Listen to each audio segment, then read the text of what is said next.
call this Santa Clara City Council meeting to order. I'd like to welcome everyone who's here tonight. I'm Mayor Rick Rosenberg. We have a full council present tonight. Councilman Ben Shakespeare, Councilman Lena Mathis, Councilwoman Lena Mathis, Councilman Jarrett Waite, Councilman Denny Drake, and Councilman Wendell Goobler. I appreciate everybody being here. We'd like to begin the meeting with an opening ceremony and a pledge of allegiance. We've asked Councilman Shakespeare if he would lead us in that. Would everyone please rise and salute the flag? I pledge allegiance to the flag of the United States of America and to the republic for which it stands, one nation, under God, indivisible, with liberty and justice for all.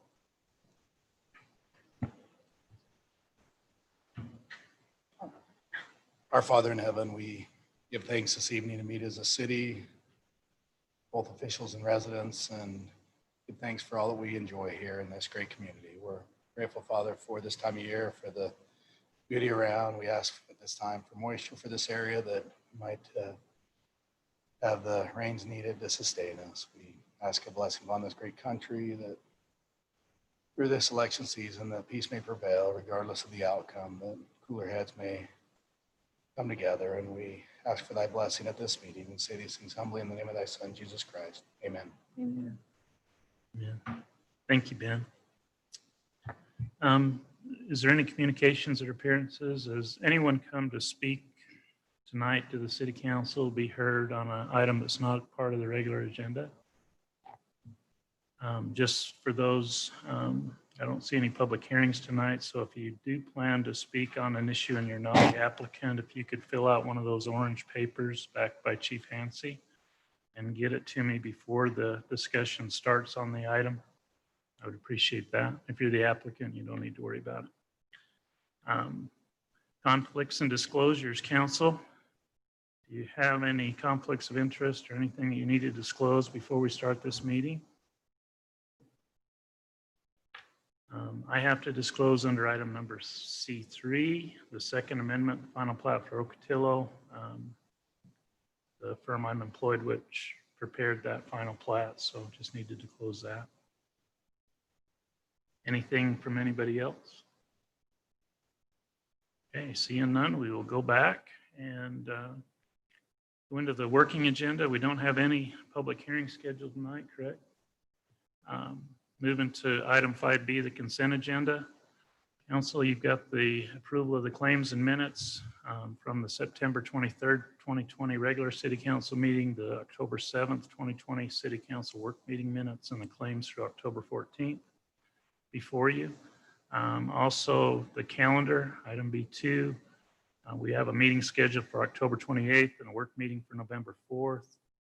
City office will be closed for Veterans Day on the 11th. And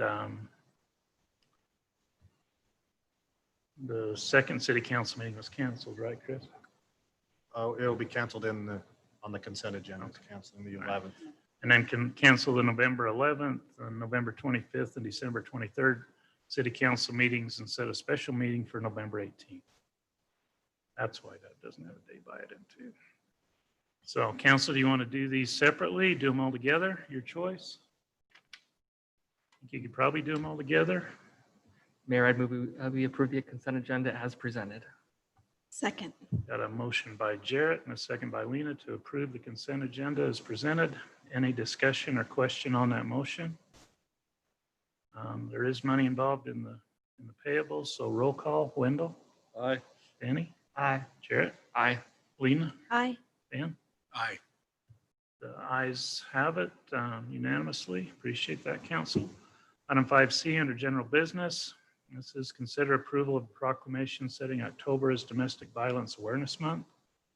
Lindsay Boyer, Executive Director of the Dove Center. Is that you? She's on via. Oh, she's on Zoom. Okay. All right. Lindsay, can you hear us okay?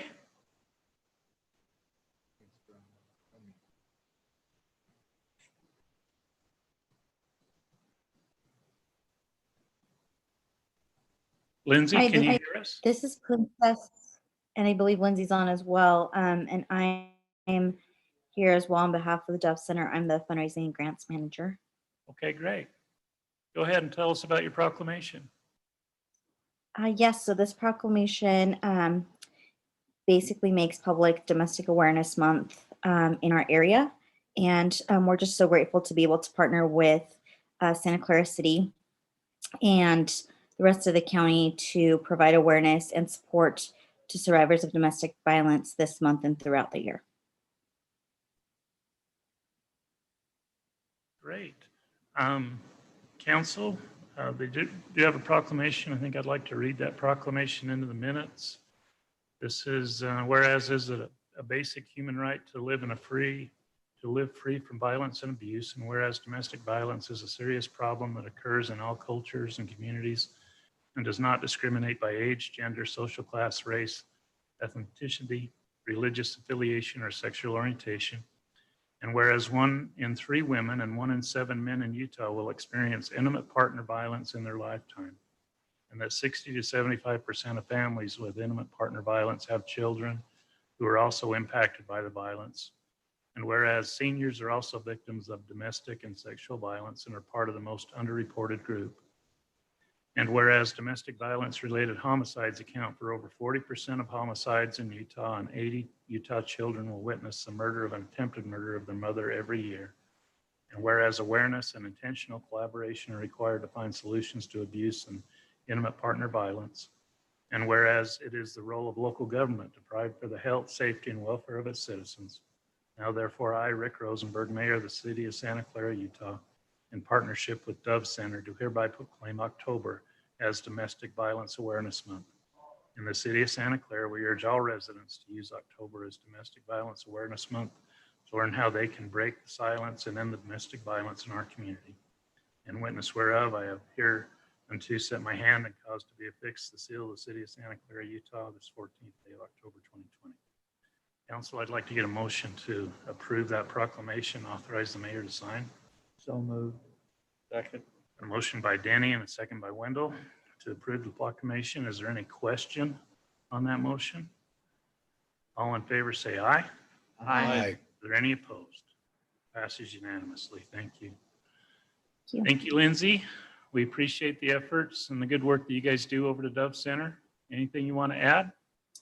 We're just so grateful, and we are excited to continue this work with Santa Clara and the rest of the county. Thank you. Great. Thank you. We appreciate the work you guys do. You guys do some great work over there, so thank you. Okay, item C2, consider a project plan which consists of a site plan and building elevation drawings for Tag and Go Car Wash in a planned development commercial zone located at approximately 3488 Pioneer Parkway in front of the Harmon store. Connor Atkins, RCG LLC applicants. Bob? Okay, Mayor and Council, this is a request to approve a project plan for the Tag and Go Car Wash, which is in a planned development commercial zone located on pad 3 or lot 3 in front of the Harmon store on Pioneer Parkway. The address is approximately 3488 Pioneer Parkway. So we've seen a few project plans recently. The property is already zoned PD commercial. And so the project plan consists of the site plan we have, and we'll have on the screen. We also have the site plan and the building elevations, which they have provided. So the Planning Commission held a public hearing on this item at last Thursday. And anyway, they recommended approval, and we'll get into their motion.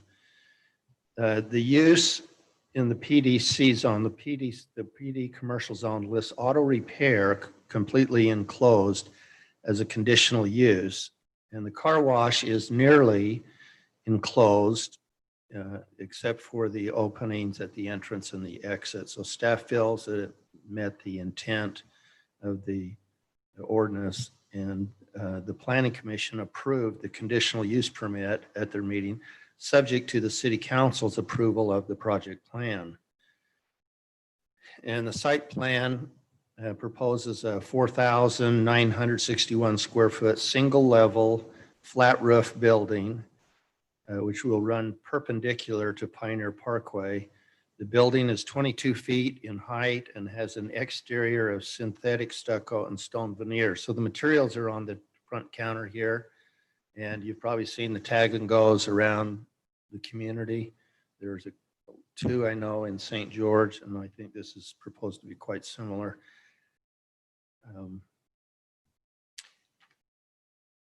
The cars enter the automatic car wash from the south and then exit to the north into the large common parking area in front of the Harmon store. There are also 14 stations for car vacuums and an additional 6 spaces for employees and customers. And generally, most people don't leave the car as it goes through the car wash. You stay in your car and the chain automatic system pulls you through the wash. The site plan shows a 17-foot wide drive-through lane, which is partially within the front setback area. The existing 16-foot wide landscape strip at the front of the lot, which is along Pioneer Parkway, will be reduced by 5 feet in a portion of the area to add to the existing 5 feet sidewalk to make a total 10-foot wide sidewalk. That's what the city's requested, is a 10-foot wide sidewalk. And you want to look on the plan, it's not the entire length, but probably 3/4 of their frontage along Pioneer Parkway. They will remove 5 feet of the existing landscaping and make that into a sidewalk. That would then leave 11-foot wide strip along that frontage for landscaping along the front. Anyway, the 11-foot wide landscape strip along Pioneer Parkway will be augmented with another 11,422 square feet of landscaping elsewhere on the site. Overall, about 33% of the site is in landscaping, according to the site plan legend. Also, 2 sidewalk planter boxes are shown on Pioneer Parkway frontage. And parking lot lights should be shielded to prevent light pollution. So if you can see that site plan's a little bit in the sun. I don't know if it's readable.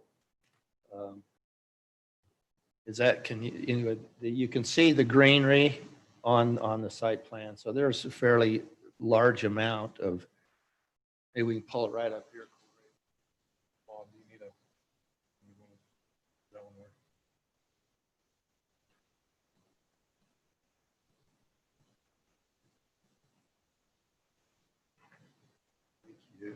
Sure. So they will reduce a portion of the sidewalk width the landscape width, make 10-foot wide sidewalk. Until you get down to this portion, the sidewalk narrows down. This is all landscaping. They have submitted a separate landscape plan. I actually have it here if you have any questions. The trees and the shrubs, there's a significant amount of trees and shrubs in these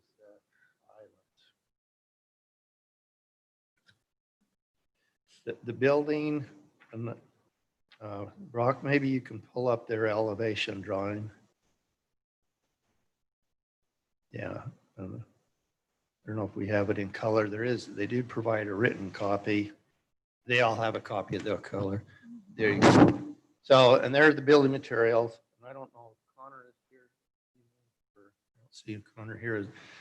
Anyway, he explained at the Planning Commission the design of their building, and they used the brown synthetic stucco colors and then the stone work on various parts of the front. Let's see. So I think, as I recall, is that their proposed tag and go would look quite similar to the car washes that are in St. George. They have a new one on River Road, just south of the Virgin River. So let me just get to the Planning Commission recommendation.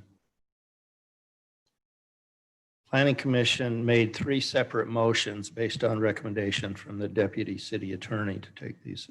So the first one was to approve the conditional use subject to the City Council's approval of the project plan. The second motion was approval of a landscape deviation in the front setback to allow for a drive lane and an 11-foot landscape strip along Pioneer Parkway in order to accommodate a 10-foot sidewalk. The additional 11,422 square feet of landscaping outside the front setback area was justification for the landscape deviation, noting that approximately 33% of the site is in landscaping. So I don't know if you followed that. The current PD ordinance says that the entire area between the curb and the setback line, and setbacks measured from the property line. So that 20-foot setback line measured from the property line, which is right here at the back of the sidewalk, it actually comes right, right in a portion, almost probably where this line is. That would be the setback line. So a portion of their drive-through is within that setback. But the PD ordinance also gives flexibility. As you know, we've talked about that gives flexibility to approve the site plan. And the Planning Commission did recommend approval of that landscape deviation there in lieu of the landscaping that's being provided elsewhere on site. And 3, they recommended approval of the project plan with a sidewalk on both east along this is the main entry off of Pioneer Parkway into the Harmon's parking lot. Planning Commission approved the site plan with the addition of a sidewalk, 4-foot sidewalk along the street. And the applicant was already proposing a sidewalk on the west side of their property. So the recommendation is approval of the site plan with the sidewalk on each side. Spent a lot of time talking about whether a sidewalk was needed in both sides, but in the end, the Planning Commission recommended that. The applicant, or Eric McFadden, the designer, mentioned at the meeting that they would be contacting Harmon's to see if they would participate in this sidewalk on the east. And I don't think we've heard back from Eric. I don't see Eric here yet. So again, the current plan they presented showed only a sidewalk on the west side, and the Planning Commission asked that they add another sidewalk on the east side. And with that, Planning Commission then recommend approval of project plan and the elevation drawings. I don't know if you have any questions or Questions for Bob during the presentation? I'm just curious what the 2 differences are. Are those just options for colors? The 2 different sides of the paper? Do you know, Corey? I don't know if We asked them to match similar colors that Harmon's had, and so they said they would. So they gave us these samples and these 2 pictures. So if council prefers one over the other, we'll let them know. Okay. And then just for a comment, the public hearing was noticed. The signs were put out on the site. We actually only had one, Jeremy Call spoke at the public hearing. But we didn't have a lot of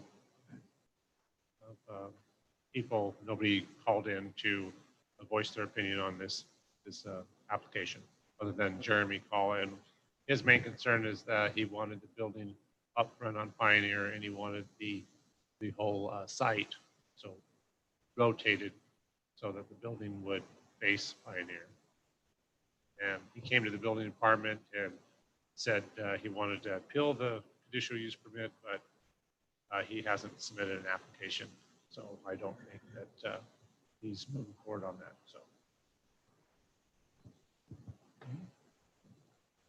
Any other questions, council? I have more of a comment. Just so the council's aware, those planters in the sidewalk will take up, you'll have a 5-foot sidewalk behind those. So when you're walking down that with your significant other, you will have to go single file like we've already talked.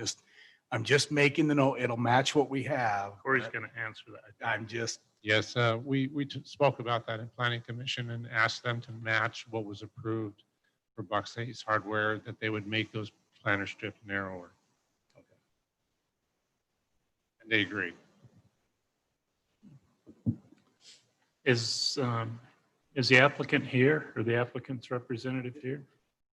I have one more question, and Councilwoman Mathis brought it up. Is there a reason we're putting sidewalks on both sides? We've already got one to the west of this, correct? Going into the property, and now we're asking for both sides to have sidewalk. Right. There's no sidewalk on the east side of that driveway. It's all vacant ground. And so I think the idea was as that area develops, so you're going to want to have some pedestrian access without having to go into the heart of the commercial before you go into the Harmon. I think that's what Planning Commission was like. I know that came up in the TRC meeting. Whether you would have one in TRC, we left it up to them if they would have it on the east side of the driveway that's to the right side up there, or if they would have it on the west side, but felt like there probably needed to be one on the, because there is no sidewalk that goes in off the street now. None of the entrances have sidewalks None of the off the entrances. street. Well, the entrances off of Rachel have sidewalks that drop down in there, but nothing off of They're Pioneer. they're planters. I think there's a sidewalk. There's just one, and it's clear down by the gas station. Yeah. There's nothing on this side of it at all. So that was kind of where the idea I think came from, was to put one on that. Would it make right. more sense to have it on the east side of the road? I like it on the east side. They Because if gave you, them the if- option. if you put it adjacent to this property, then all you're getting is to the intersection, to the corner of the intersection in the parking lot. And then they're having to walk through the parking lot anyways if they're going to Harmon's. Yeah, but the idea is they get past that driveway. So they're not walking up that driveway when they're going in there. They're into to at least the parking lot where they can disperse and Okay. have a place to hide. But that driveway, you got the turn lanes, and then it necks down to a 25-foot driveway. If they're walking in the driveway, they're in the driveway. There's nowhere else for them to go. So I think that's the idea behind it, was to give them a place to go there that wasn't, when you get another building built on lot 4, that sidewalk in between the two is gonna get invisible to a certain degree from the street because it'd be blocked by the buildings. We just wanted to have some pedestrian access to the parking lot without having to go up the alley. You may notice the Harmon's current kind of center median area walkway is right here. It goes all So- the way through. That's why then this would swing over, come down, and it ties into the Harmon's main median there. And like, again, the applicants, I'm not sure why they're not here this evening, but they talked about here, or maybe talking to Harmon's about getting it on one side or the other. But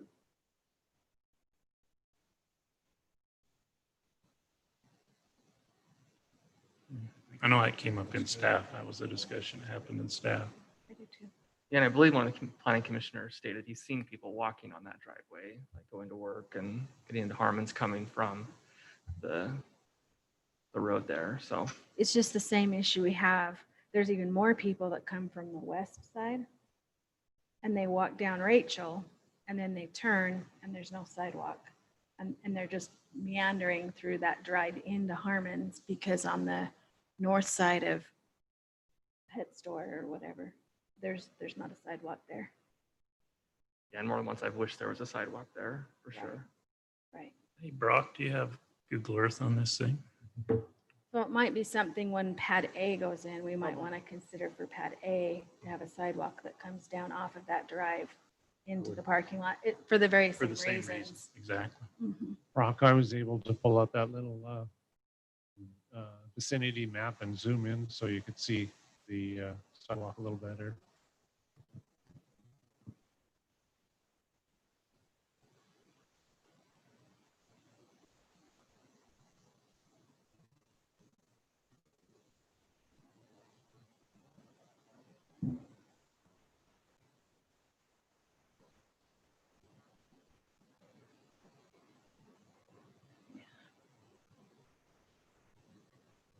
Click on is that the current view or is that an old one? It's older. 'Cause it doesn't It's have- older, it just doesn't have the building, it just has the footings. Sidewalk. But that is what's there. But that is what's sidewalk. there. There's no sidewalk on There's either no side. sidewalk, it's just landscape strips on both sides. Yeah, I would say for the same reason, when that pad comes in to be developed, we need to put a sidewalk there. Go up to the other end of that pad, Brock. It's kind of that meandering sidewalk right there. Okay, that's the one that cuts in by the gas station right there. Yeah. That's the one I always take. Mhm. But yeah, more than once I wanted to like walk around at the Cafe Rio and there's no sidewalk there. Right. It's always been a little strange. And like I say, there's far more people that come from the west side walking into the development than will ever probably come from the east. Till the east side gets Till it developed. gets, depending on what goes in, I guess. Yeah, there's nothing on the east side yet, but there will be. And then Brock, there is like an elevation change, right, on the other side, like over by this pad we're looking at now. This one? Yeah. On No, the east side over, of the like, driveway. The tag and go lot. So we kind of do need the sidewalk.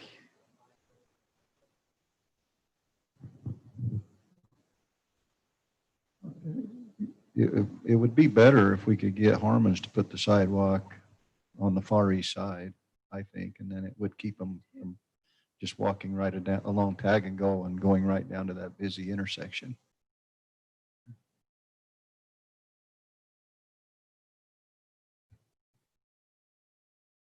So what if we just required the one on the west side between the two parcels?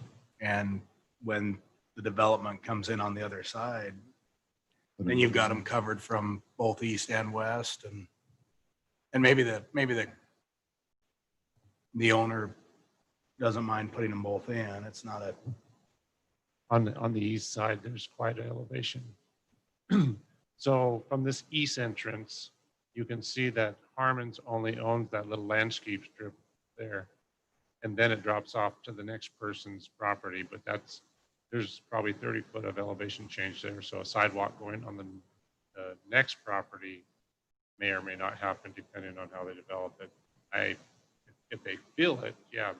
But if they're doing a retaining wall of some sort to improve the property, you're probably not going to see it. To the parking lot.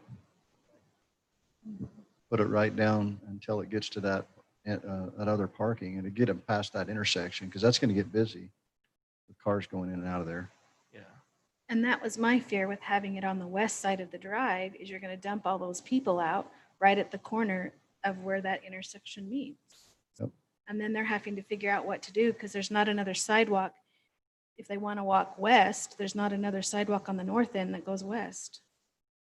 And maybe when the other buildings come in from the west side in, we could tell Harmon's that they need to put that sidewalk all the way down along the front of there to the Tag and Go, or at least to the center.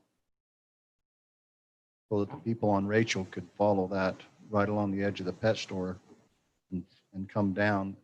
There's quite an elevation change on the other side of the street off of Rachel. It drops down quite a bit there too. But you could bring the sidewalk off of there, but it just comes down to those islands, and it might not be as busy over on that side. They'd drop them right into the parking, but it's not as busy over there as it is on this side going to be.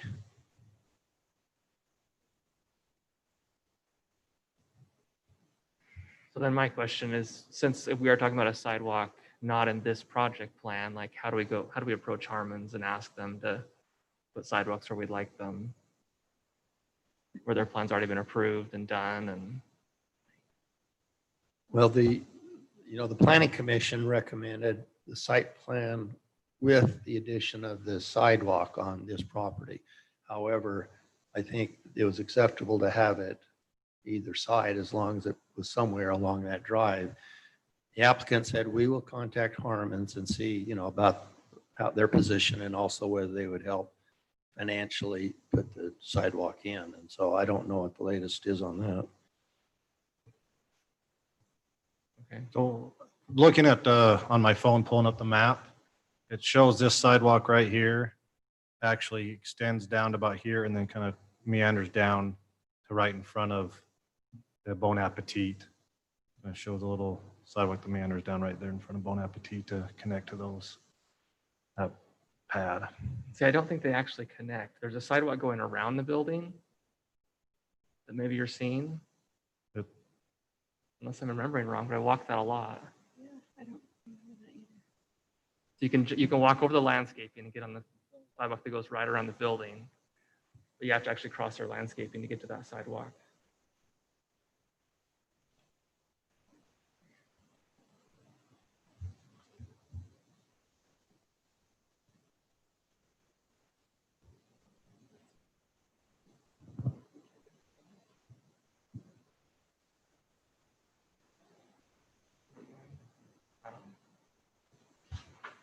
Well, the map shows there is a sidewalk there, so maybe I'm remembering wrong.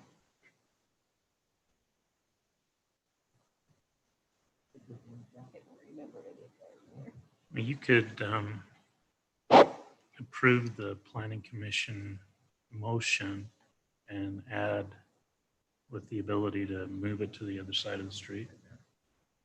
And then let them come back knowing that if they can't get Harmon's to play, at least it would go in on that side.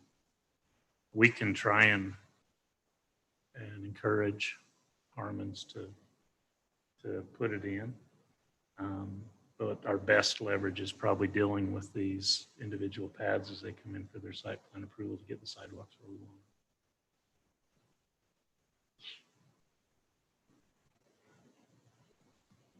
Other questions for Bob?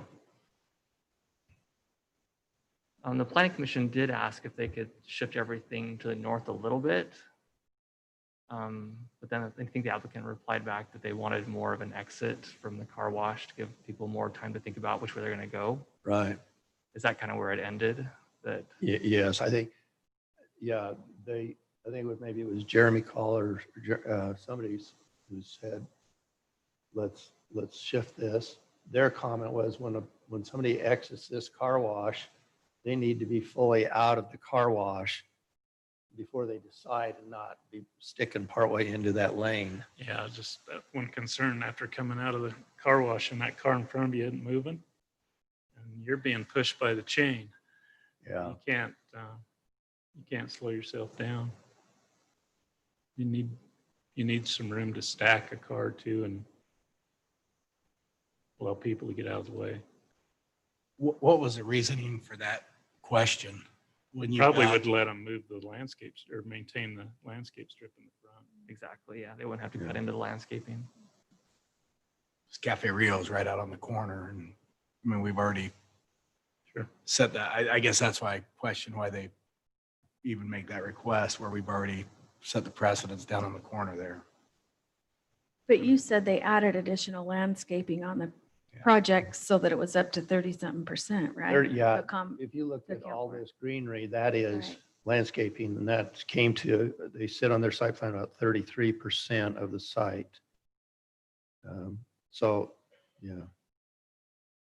I like the green. I like the orientation. I think Marv Wilson on the planning commission didn't want the building up against the street because it blocked the view from the to the mountains, and it's dramatic at that location. So, Well, and also visibility. If you turned it the other way, you're going to create visibility problems for people coming in and out of the main site. This gives,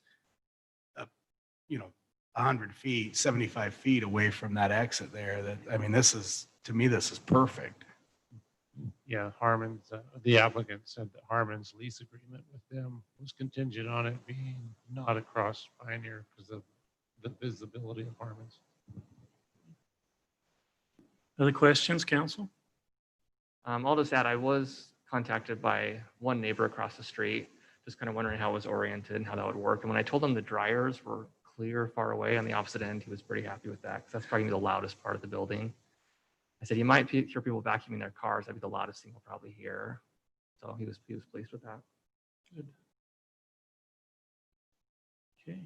Questions, comment? The applicant's not here. We probably should decide which color scheme we like better, right? I have no issue with either one personally. I think they both look good. It looks like they proposed the darker one that's here with those samples, but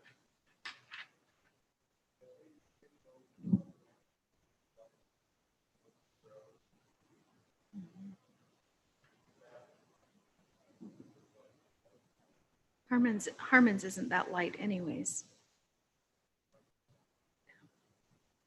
Okay. So is that council favoring the darker one, the darker stucco? Yeah. That nods yes. Either one. Either. Okay. All right, the applicant's not here. It's not a public hearing, so council, anybody want to make a motion? I can make that motion. I move that we approve the project plan as presented that consists of the site plan and building elevation drawings for the tag and go. And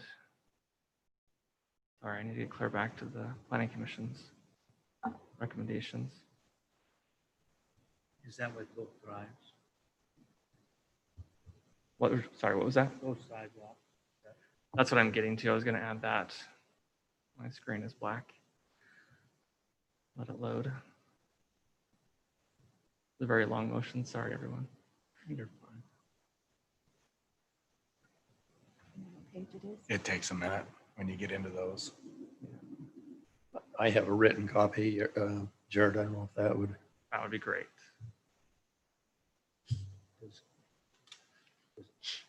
Okay, so as I was saying, we approve it as presented.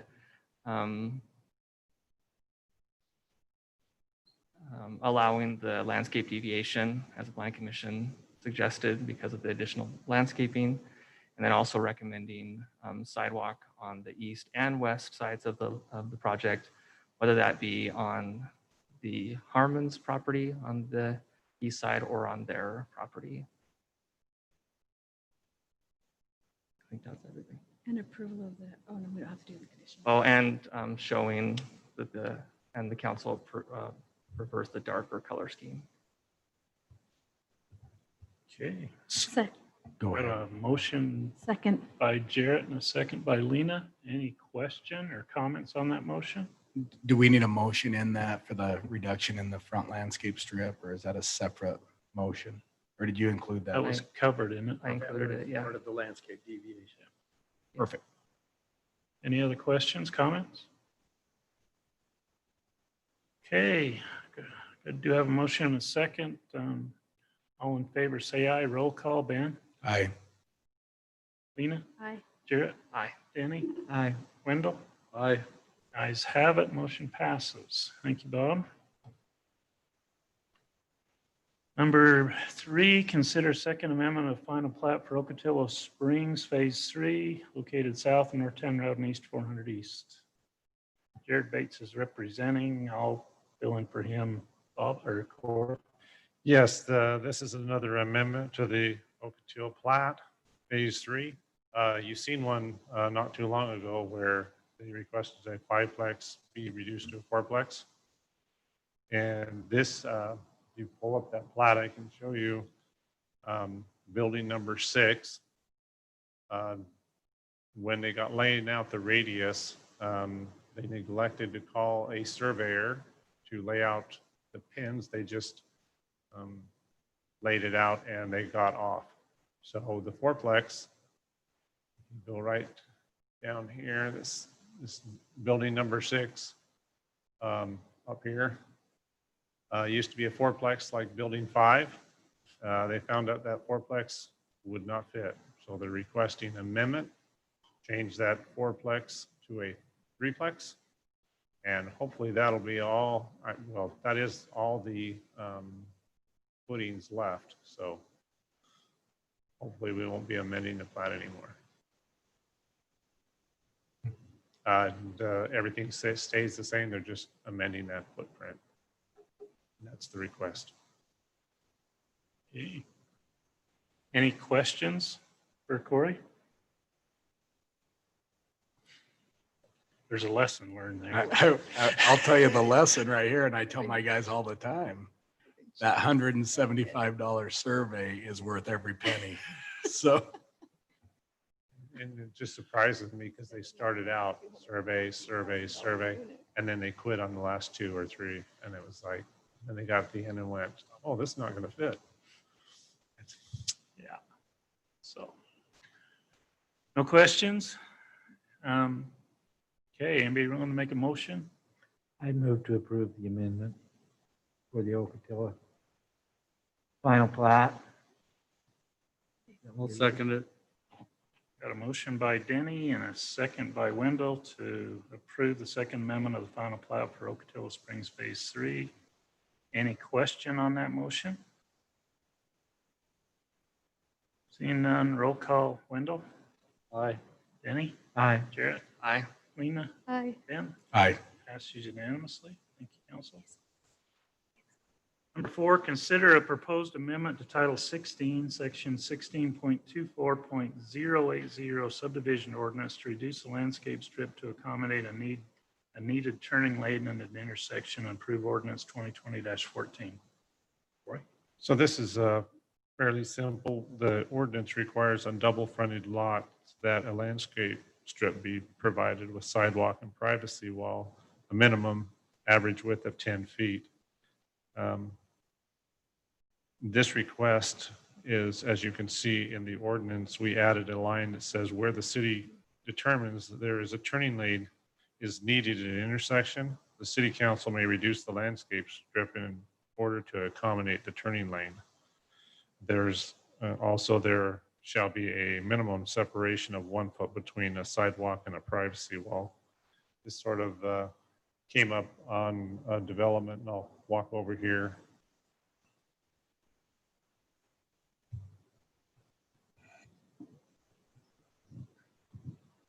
Bring it over here, Corey, if you would. Just get it out of that sun. Get it closer for Councilman Goobler and Councilman Drake so they can see it. If you want me to see. Me too. I just.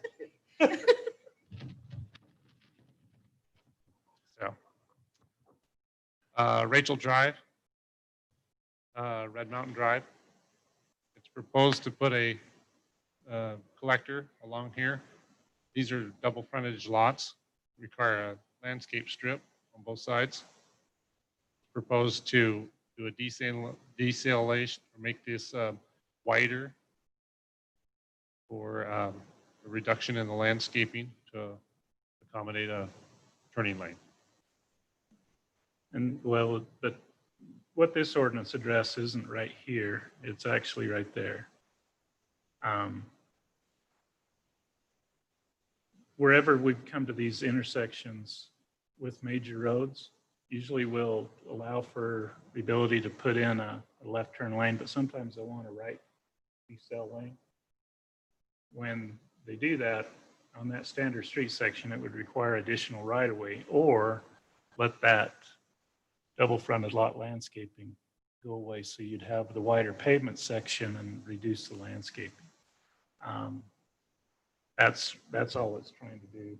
Just lets us, instead of having this street line that would come down and flare out on either side and then have to have the sidewalk meander and follow that turn lane, it lets that wall line stay straight and just lets the landscaping go away in that section. It would only be for the length of the turn lane, and it would only be if a turn lane is required. Typically, you won't know that until you get into your traffic impact studies and those types of things. It may be the case to where we would go into a subdivision and want to retrofit a turn lane later as a result of increased traffic in that area. The ordinance change would let the city go in and pull out a landscape strip to provide a turn lane in lieu of a landscape strip. So when you were reading, Corey, that was the proposed ordinance, or is that already the existing? No, that's proposed ordinance wording. This is just an example. That's project still going through development. It's just an example, an application of where it could apply. we certainly I'm not a different situation depending on traffic, but I would be agreeable on that. Okay, anything else, Corey? Any questions, council? Okay, you got the proposed amendment before you. It's an ordinance 2020-14. I'd look for a motion. I'll make the motion that we approve the amendment to Title 16, Section 1624.80 and Ordinance 2020-14 as stated. Second. Got a motion by Lena, second by Jarrett to approve ordinance 2020-14 and amend the code as presented. Any question on that, council? This is an ordinance. Roll call. Ben? Aye. Lena? Aye. Jarrett? Aye. Danny? Aye. Wendell? Aye. Ayes have it. Thank you, council. Thank you, Corey. You're welcome. Next item is consider approval of a concessionaire. This is item 5. Consider approval of concessionaire for Goober Park and Little League. Brad?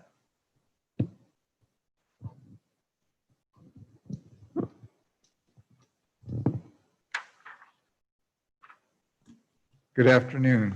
I was going to recommend approval of Love Me Foods, but they didn't bring any of their world's best corn dogs in, so I have to reconsider. But if we want to try them, I guess we'll have to go to the ballpark and try them.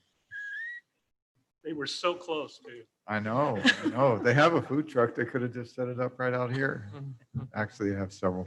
But on a more serious note, we had 2 applicants that applied for the concessionaire for Goober and Little League, and both were well qualified. But after reviewing and meeting with the group we have here, we have Mr. Patton, Clara, and Sheldon Harmon here that run Love Me Foods, and they have a lot of experience. They actually have a permanent trailer over in Hurricane on State Street where they serve food. I've reviewed their menu, and I believe they'd be good for the Little League and Goober concessions. And right now we have more tournaments scheduled through next year than we had in 2018 before COVID. So they'll have a lot of business. They're licensed, they have their insurance. The legal has reviewed the concessions contract. It's the same one we had with Troy Dennett from 2015. He's since moved on, and so we have the opening. So I'd like to recommend it and answer any questions that you have about the concessionaire, and if you would like them to come up and tell you a little bit about what they do, we'll be glad to have them come up and answer any questions you have about food or anything like that. I think that would be great. Okay, want them to come up? Sure. All right.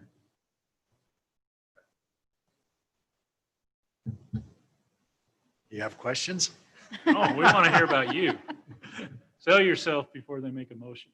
Tell us I'm what Jeff you do. Patton, and back in 2013, I started the first food truck in St. George and went through a lengthy process, and the city attorney had approved it, the fire marshal approved it, everybody approved it except the business license department decided that they didn't want to give me a license, and it ultimately ended up because they had never approved a food truck before, and that was the only reason. But we did get it. We've been in operation since 2013. Last year, we formed a partnership with the Harmons and with Chris Cummins, and we did a lot of big events. Last year, we went around and did several NASCAR events. We did the Indy 500. Kyra and Sheldon, we were in Chicago at an event, and they actually drove all the way to Laconia, New Hampshire to do the Laconia Bike Week. And we did Sturgis.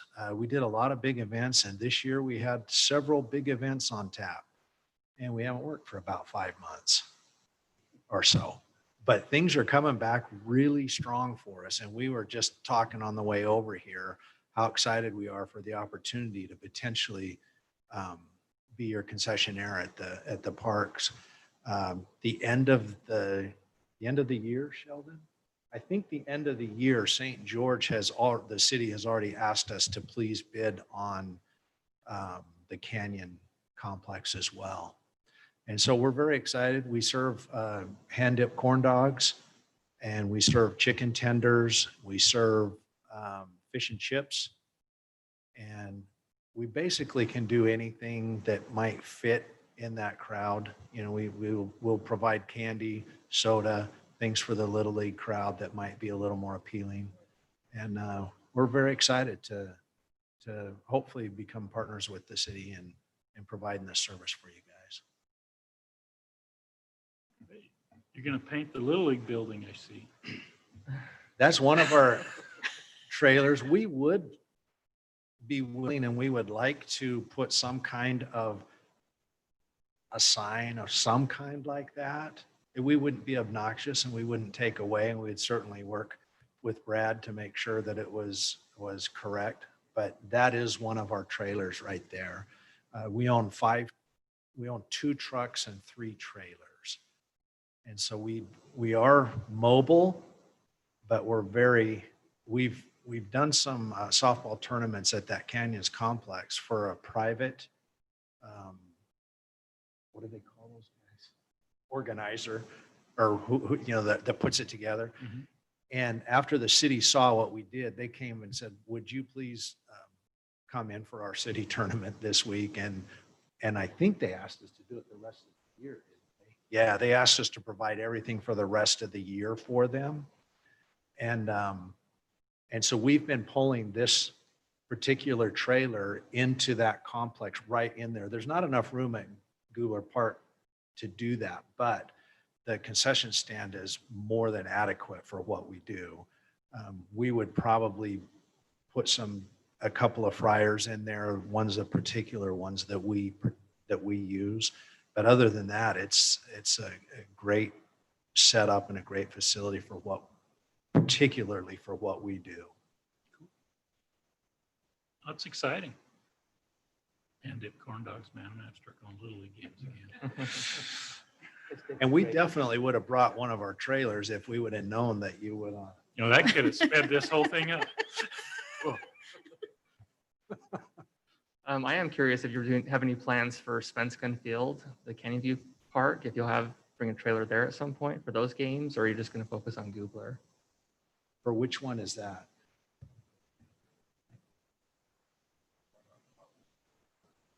Oh, yeah, we're going to operate out of that concession. Now, we're not opposed to something else if it makes sense, but it does have to make sense for us financially to be able to do that, to provide the employees and all that's entailed in that. It might make more sense to just have people come down to the concession stand. I didn't walk it. I saw where it was at.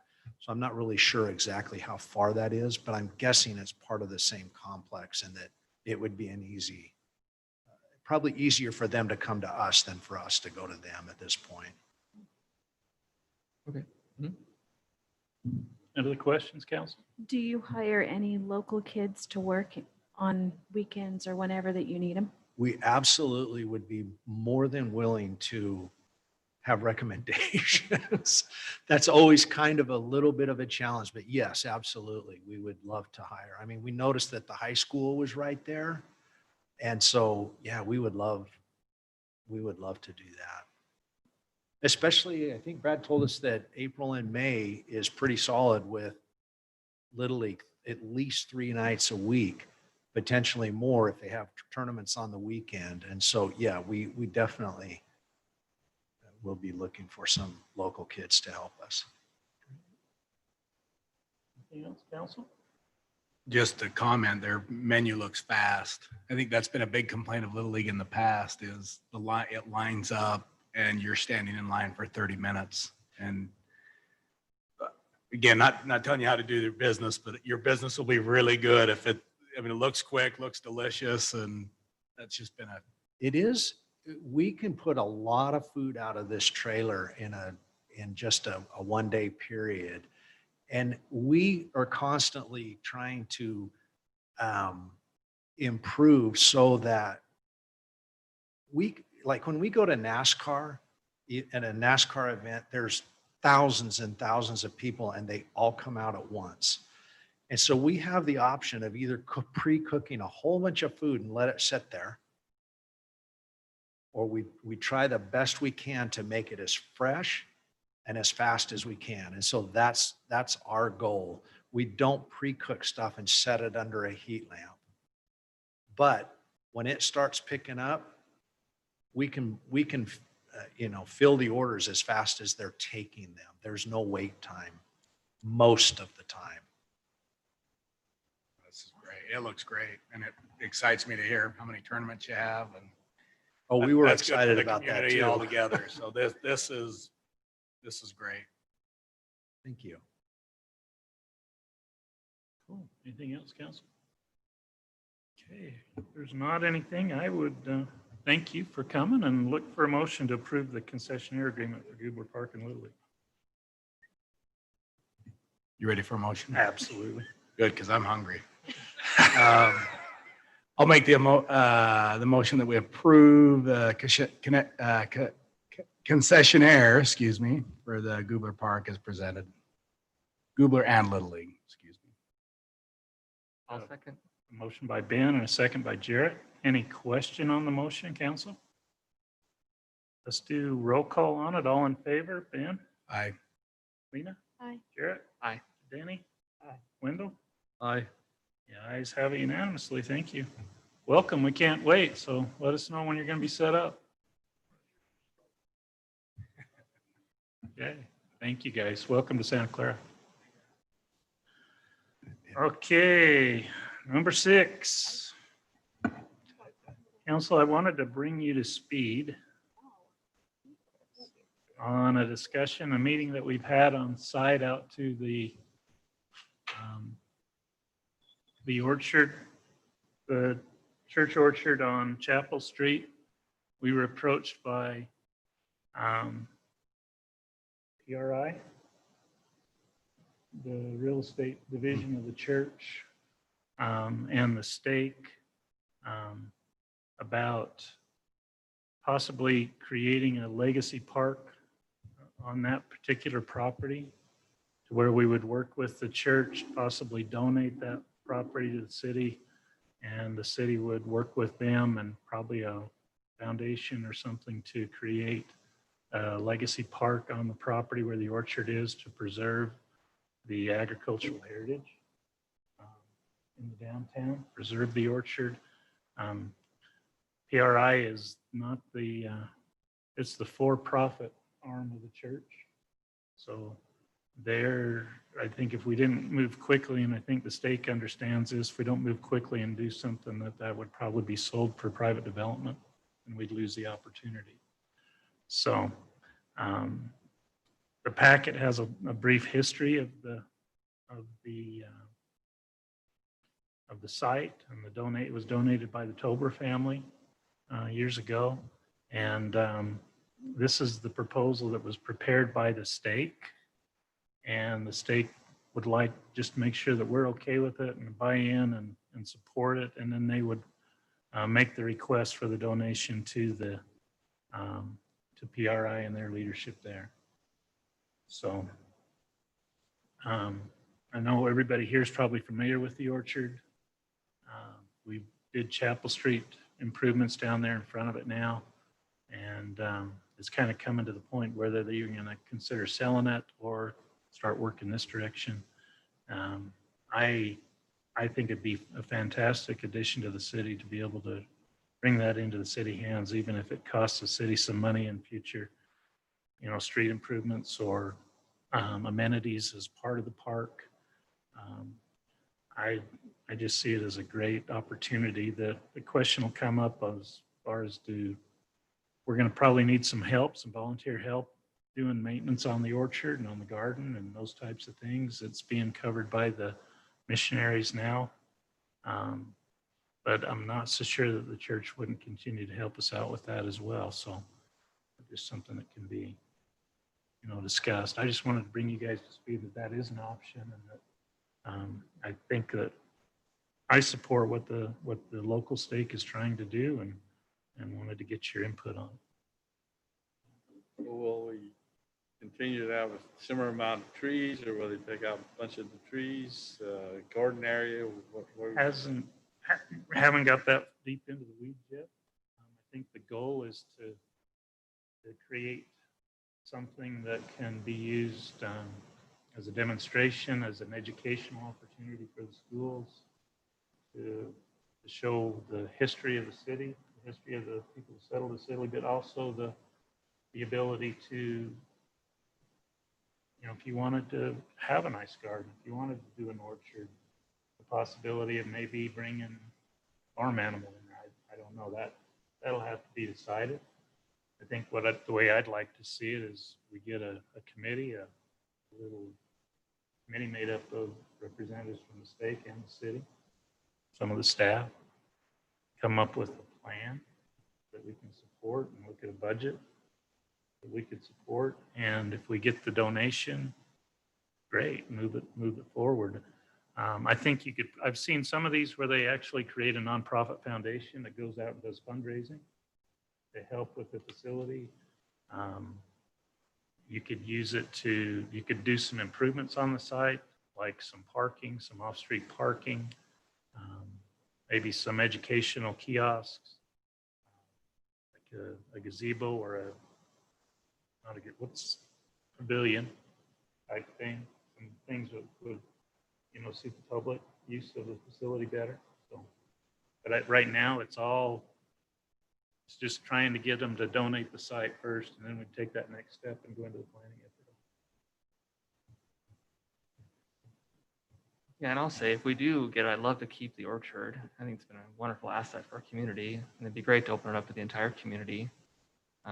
We have apricot trees on our property now, but before that, we would go get quite a bit, and my family really enjoyed it. So I'd love to keep that legacy there. Everybody support it? Yeah, we need Continue to down go the get, path. absolutely. I don't think it's going to be hard to raise funds to maintain and stuff like that in this community, especially with that bridge there. And Well, and I read his history that you included in the packet. It was really interesting to read. And I think it would be nice, and I know it's an improvement, but for whatever we do there, in addition to keeping the orchard, Faith was a really big part of who he was. And I think it would be nice to have a section cornered off that maybe is like a meditation garden. So people can go down, and if they need to have a quiet place to go within our community that's beautified and is green and open, and they can go and whatever they want to do, just sit quietly, they can, whatever they want to do. Right.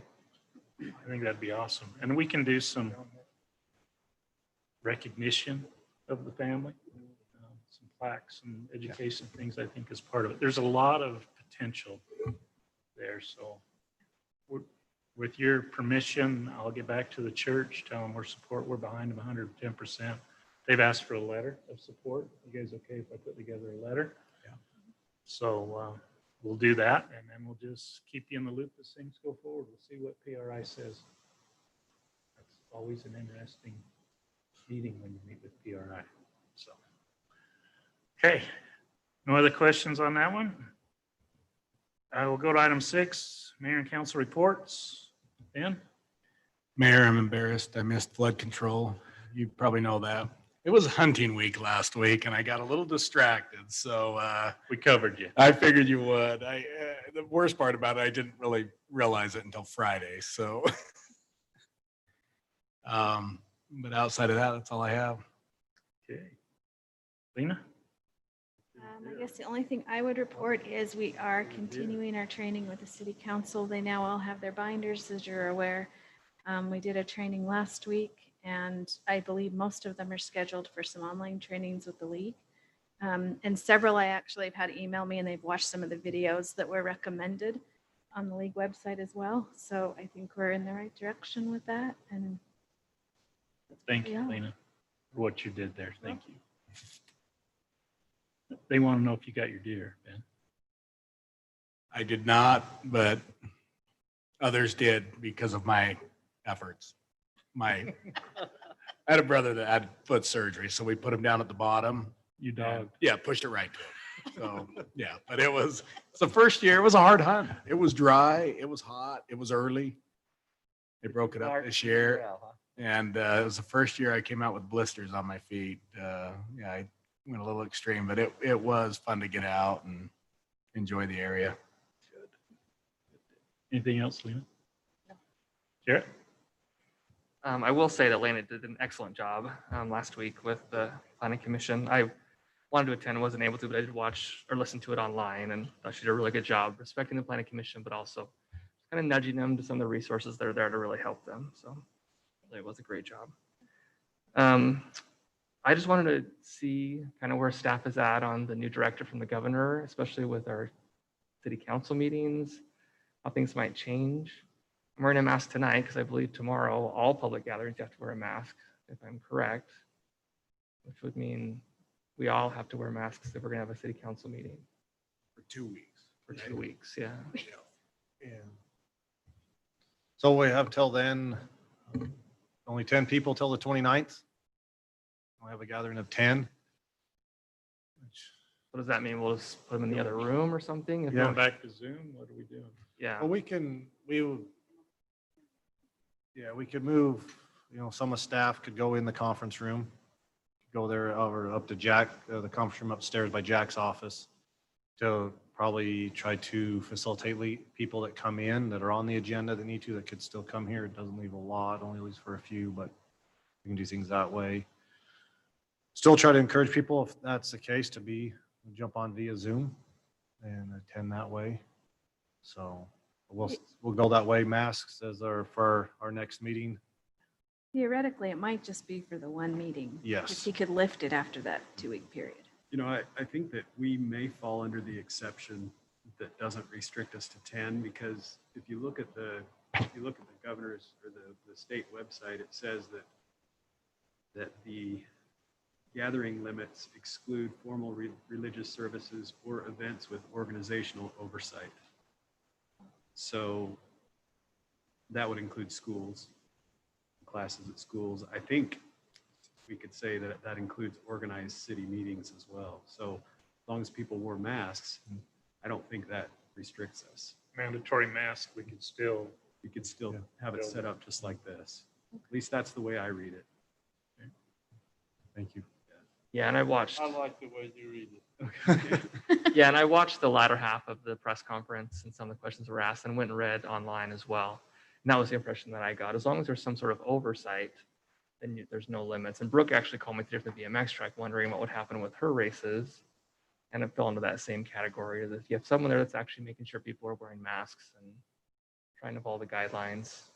Governor Herbert had stated that their contract tracing has showed that most of the infections up north are coming from social gatherings of family members and friends. So it's organized events aren't causing the spread. It's just the casual get-togethers. So I think that's kind of where that direction's coming from. There was a really interesting article recently in the Atlantic magazine that talked about the fact that most people who get the virus actually transmit it to either 0 or 1 person on average. It's when you have some kind of an event where people are gathered in close proximity, no masks, poor circulation of air, that's when it really spreads. And so I actually, this obviously is just my opinion, but I think the state has done a good thing shifting to this much simpler guidance. I think it makes a lot of sense based on what we've learned. Yeah, and I'm excited. It seems like it'll be up to our health department to determine what level we're in instead of a Mother May I sort of a thing with the governor. So we're going to stay in person and not go Zoom. Except that the applicant, like I'm thinking public hearing. Yeah, we can still listen to what Matt's understanding is. We'll stay as we're doing right now. People can still attend. We'll still be doing Zoom for those who want to. We'll still be doing live via YouTube. So we'll continue just as functioning as we are. So will we accept during a public hearing, will we accept audience participation via Zoom? No, when we haven't done. I'll always know That's in just person. way hard. Yeah. I can see the applicants like the proclamation tonight. I don't think that's a problem, having good communication with the applicants because there's only a few.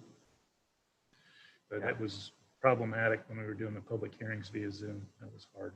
Plus, Yeah. the people they didn't have skills, Yeah. couldn't get on. Yeah, I think for public hearings, we'll continue to allow people to come here and the applicant. If you want to speak on a public hearing, you'd have to be here to do that. We wouldn't allow that via Zoom. I think if an applicant, their via Zoom can't be here or whatnot, I think the Zoom is still eligible for them. But as for commenting on a public hearing, we're here, we're open. If you want to, this is where. And we'll they use come. the banquet room. Yeah, we can use that as overflow if we need. And we all Yes, have to wear mask with mask mandatory. Yeah, that starts tomorrow. Does anything inside the building have to change other than that? Well, at the banquet room, You know, put off everything in the banquet room for 2 weeks? Unless they're under 2? well, I guess that reads down to unless there's that oversight that Matt has stated, the things that are happening there, the police have potential for a training, Corey has thing for a training. I'm thinking more of the weddings and Yeah, there's nothing the downwinders are holding the thing. I think Sherry Anderson with the Historical Society has something coming up. That might be a little bit further out, but One of the things I see on their website that they've posted is they call it an event management template. And it's basically a document that if you're going to have an event, you have to go through and fill it out, go through a checklist. Talks about keeping a record of who attends. To me, it looks like something we could just take and just require of any event and require them to fill it out, file it with the city. We just keep it on file. That way, if the health department needs to inspect it, we have it. But And I think as long as you, again, have that same oversight, I don't think we need to restrict gatherings to 10 or less. and the state previously had one, and that's what we've asked everybody that has that has had an event to fill that out. They have to submit it to us. And so with the new one, that's what I talked with Itzy today, we just need to find the new one. And maybe Get the new one and just, maybe it's the same one. I yeah, don't know. maybe, and still, it needs to be filled out by anybody who's going to use it. They need to fill it out and comply with whatever's in that directive there, so. that answer your question? That does, yes. Thank you. Bradley? We have some events coming up on Halloween. We have one at Heritage Square, and we have Rocky Mountain School of Baseball on the 30th and 31st. If we have them complete, or we complete the event template that the governor has, and we provide masks, do all the social distancing and everything that's required by that, are we still okay to go ahead with those events? I know it's every 2 weeks. I mean, based on my reading of and what I'm seeing, I think we would be fine as long as we comply with those guidelines. All right, okay, thank you. But who polices that? One of the problems I have with the ball tournaments and stuff is not everyone is wearing masks or doing social distancing. Is it the organization that's applied that's responsible for that, or is it the city? I think if it's a sponsoring organization that's coming and renting city facilities, I think it would be their responsibility. And we if would- they're not doing it and they commit to do it on the application, then what happens? I have gone to several tournaments, and I do a walkthrough, and I talk to the people that are sponsoring it, and there are violations, and I point those out, but without cameras or anything like that, it's really hard to monitor. Well, and I was watching the press conference, 2 reporters asked 2 different ways the governor who polices this new mandate, and basically there isn't anything. It was basically like up to the health department, like they regulate a restaurant or something. So it's more if someone from the health department shows up, you better be on task. But other than that, they weren't going to ask anybody else to. Even the health department, Dr. Blodgett's told us that they're not the enforcement. Yeah, so it's They kind of don't like. have the staff, the facility to enforce. Well, and I think after the 29th, if he doesn't renew the mandatory part, if we're still in the moderate, then it's not a mandatory requirement. It just goes to recommended anyways.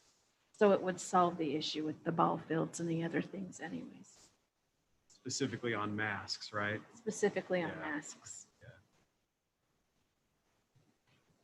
Fun times. We'll probably talk about this at every meeting for a while. All right, well, I'll move on then. Was wondering if council would be open to having Brooke or Mike come and kind of present what's going on at the BMX track, kind of their successes so far. They've had some pretty spectacular successes, to be honest. I'd love to have her come and brag a little bit. Do it. Put it on an agenda. We got a work meeting. It's on the 4th. The fourth agenda. I'm just wondering when Brooke could come and Work present meeting. When can BMX. Brooke come and update. talk BMX? She could do the fourth. Right now we have an impact fee discussion and what's the other thing I wrote? You're in my office with me, Corey. What did I write on there? Regal Homes. It might have been that, yeah. I was going to bring the Bridge Park, The gated, Chapel Street. Gated communities, exactly. That's what it was. the bridge Yeah. park. Yeah, the improvements for the parking area along the bridge, the Chapel Street Bridge. And then people have been asking me to bring something about a dog park at Goober. Well, I don't know. if you want 1,500 that. acre South Hills Dog Park, There you go. already in play, ready to use. Do you want me to tell her that work meeting? She said she can See come if whenever. that's available. Okay, I'll let her know. And then, just so the council knows, I've been working with Brock and I was hoping a bit of an update on Santa Clara offering a business grant from our CARES Act funding. In St. George, they opened that up a couple weeks ago. I think it's gone pretty well. So I'd love for our businesses to have that same opportunity with the funds that we have available. So have we made any progress, Brock, We or? made great progress.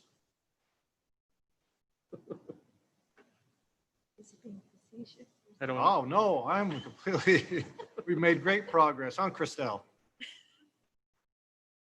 He's going to show you. That'd be awesome. Do that, an application and everything. So there's a couple things in here that I had that we need some guidance. What's that? I just saw the 50 full-time employees and I went, whoa, and then it says or less. 50 or less, full-time equivalents.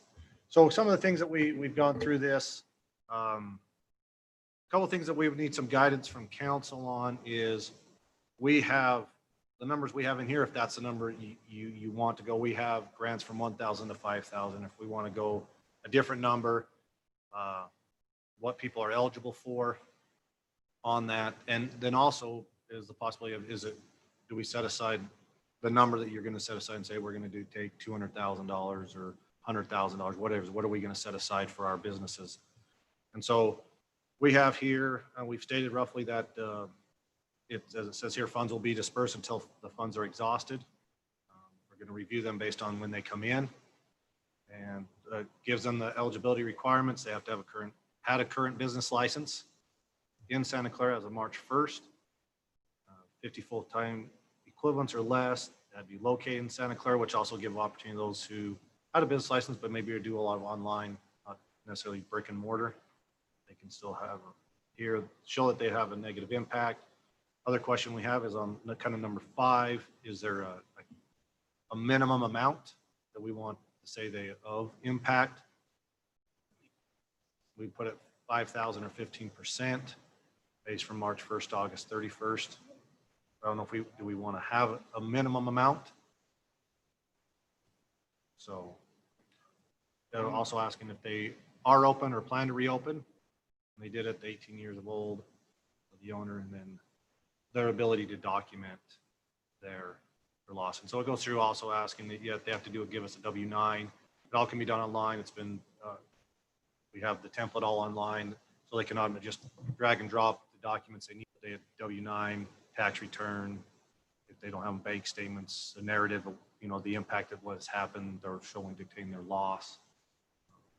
So are you asking like for an interim financial statement? What are you asking? it could be a profit and loss, comparing that time frame from like the previous year, and the difference of what their loss was. So it could be a profit and loss. So. And the business has to be based in Santa Clara, right? I mean, it needs to be licensed Yeah. by Has to the have a- city and based in Santa Clara. Yeah, and I talked to Ditzy. We currently have 297 active business licenses in Santa Are Clara. they all based here? Well, no, we have a lot of home occupations that, Home occupation here is based here, but you know, like a lot of businesses may get a business license and they're not based here. Or a business in St. George that gets licensed over here. yeah, so it has to be, as business was operating in Santa Clara is what we've had, or the business must be located in Santa Clara. I think you need to clarify that one. They need to have a business license that was effective on March 1st. They need to be based. Okay. So At least the that's what I business thought. must be base location must be in Santa Clara. Their home, you could just say like their home office must be located in Santa Clara. The home office would have to be here. The corporate office would have to be here. The business itself, a restaurant, would have to be here. Because you can, I've had business licenses in Santa Clara before. My business is in St. George, but I live out here. But I think the goal of this, if I'm understanding it right, is these are our local hometown businesses that we want to offer this to.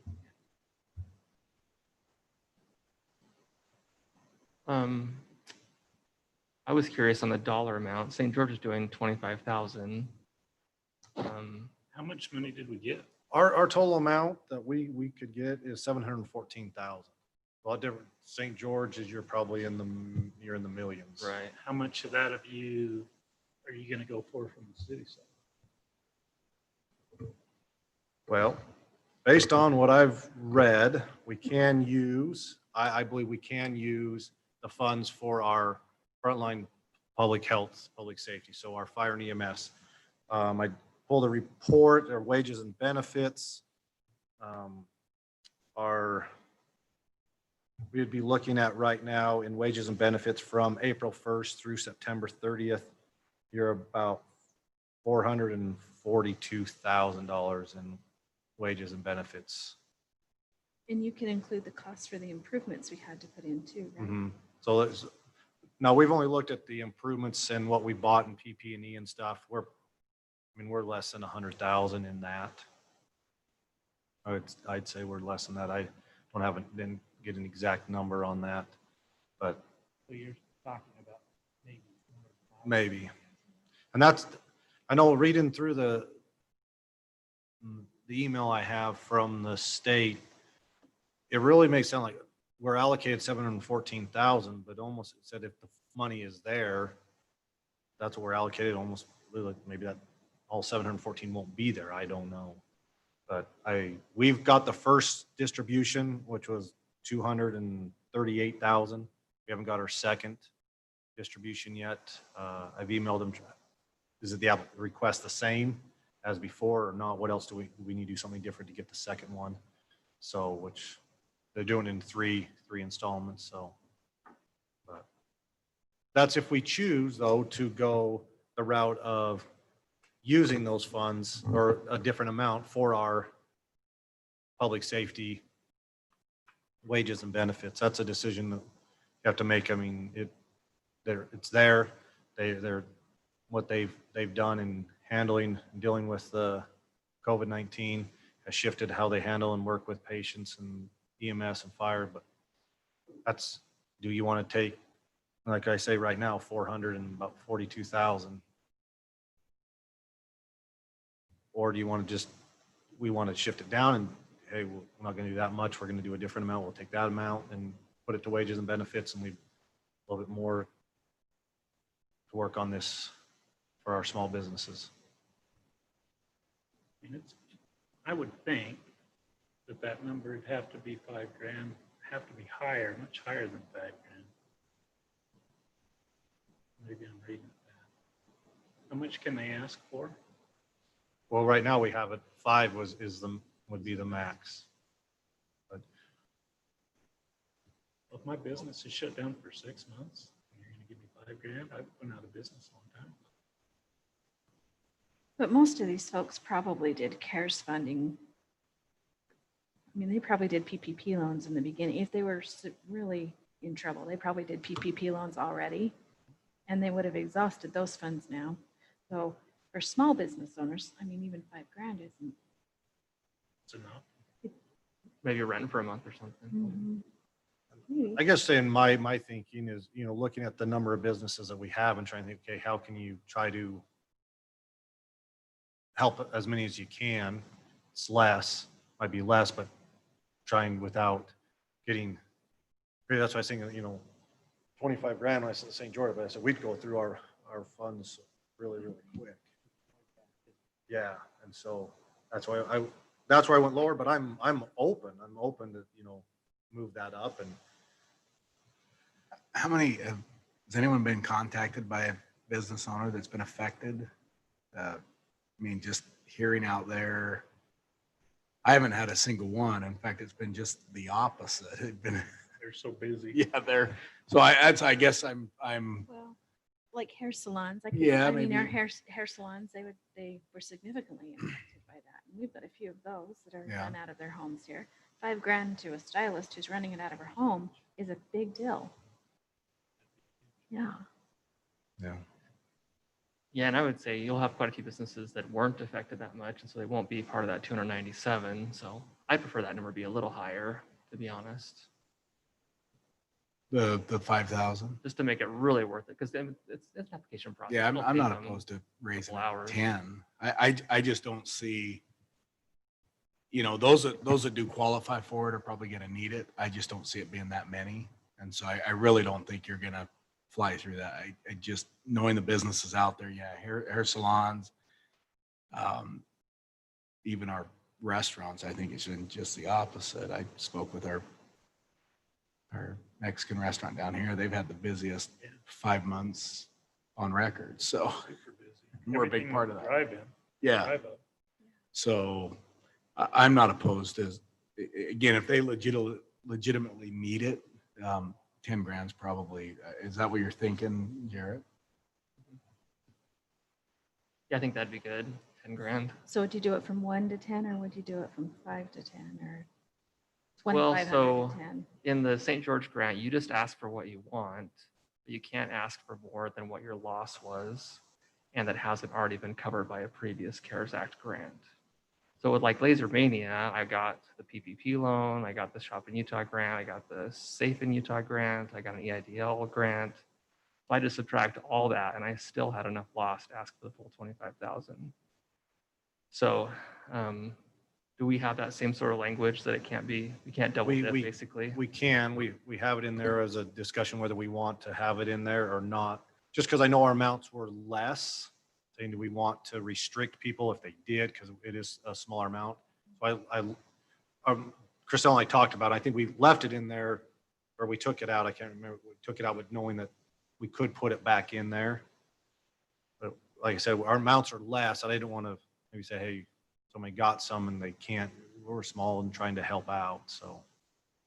And see, I thought it was in legislation that you can't double dip.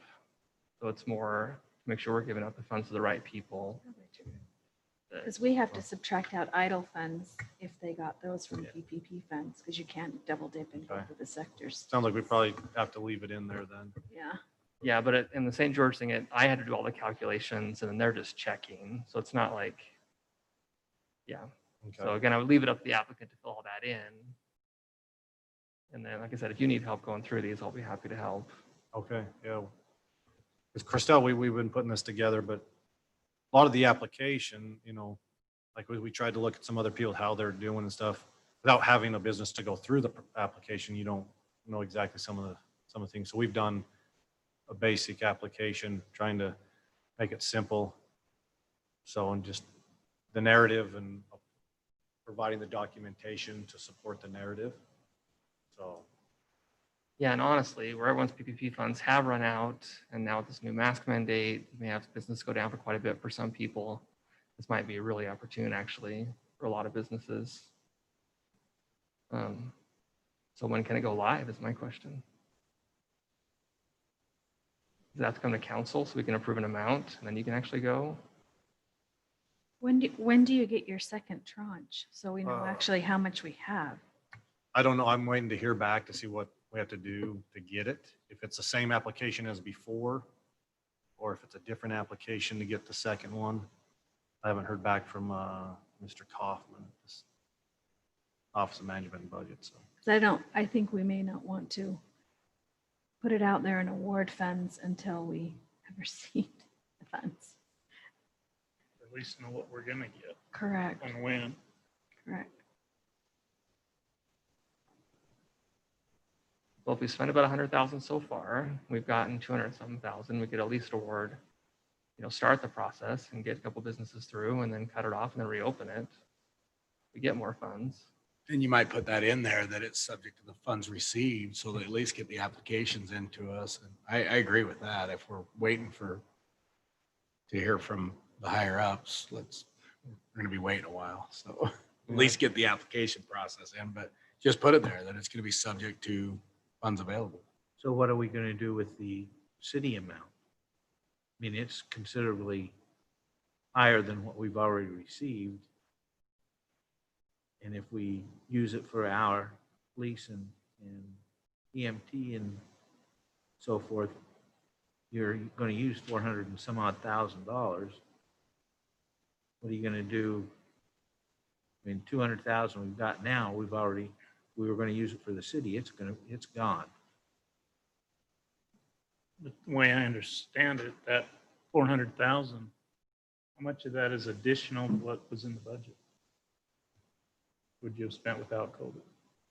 Oh, the payroll? Wait a minute, we just spent it all.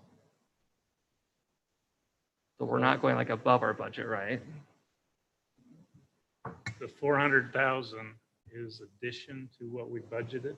No, That no, you is- can just, includes what we budgeted. yeah, so what was in the budget? Eligible, but it was also budgeted in our normal budget. Yes, yes, you can just use those funds that they're giving to someone to cover those costs. So percentage wise, chief, how much of your operating expense is related to COVID?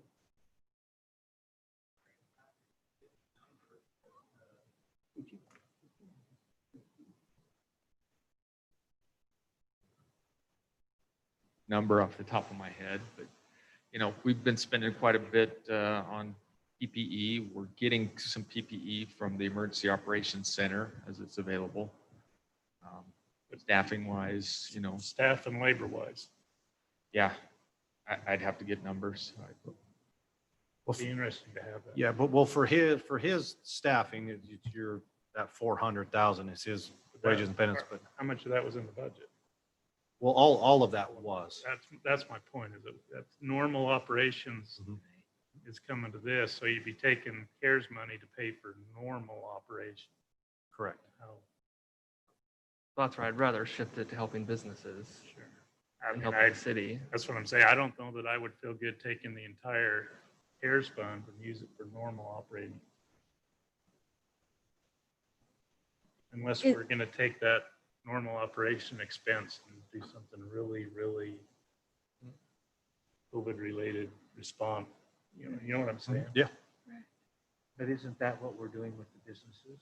Isn't this to reimburse them for their normal operating expenses? It's for their losses, loss. actually. It's the Their money they loss. should have had to operate their business and they didn't because of COVID. And we haven't really lost revenue as a city, right? I mean, Yeah, I don't think the city's we've done lost. pretty well. Budget's up, Yeah. revenue up. We should actually be ahead. Well, that's We where didn't- I'm saying, We didn't I have to really maintain think it we in the should, fields. yeah, I really think we should focus on helping the businesses as much as we can. It'll be interesting to see how they come in. Like I said, I'm one of those 297 and we didn't lose any money. We actually did better. So you might only get 10 applications. Who knows? So anyways, I'd love to see this go live as soon as possible. Taxpayer reimbursement.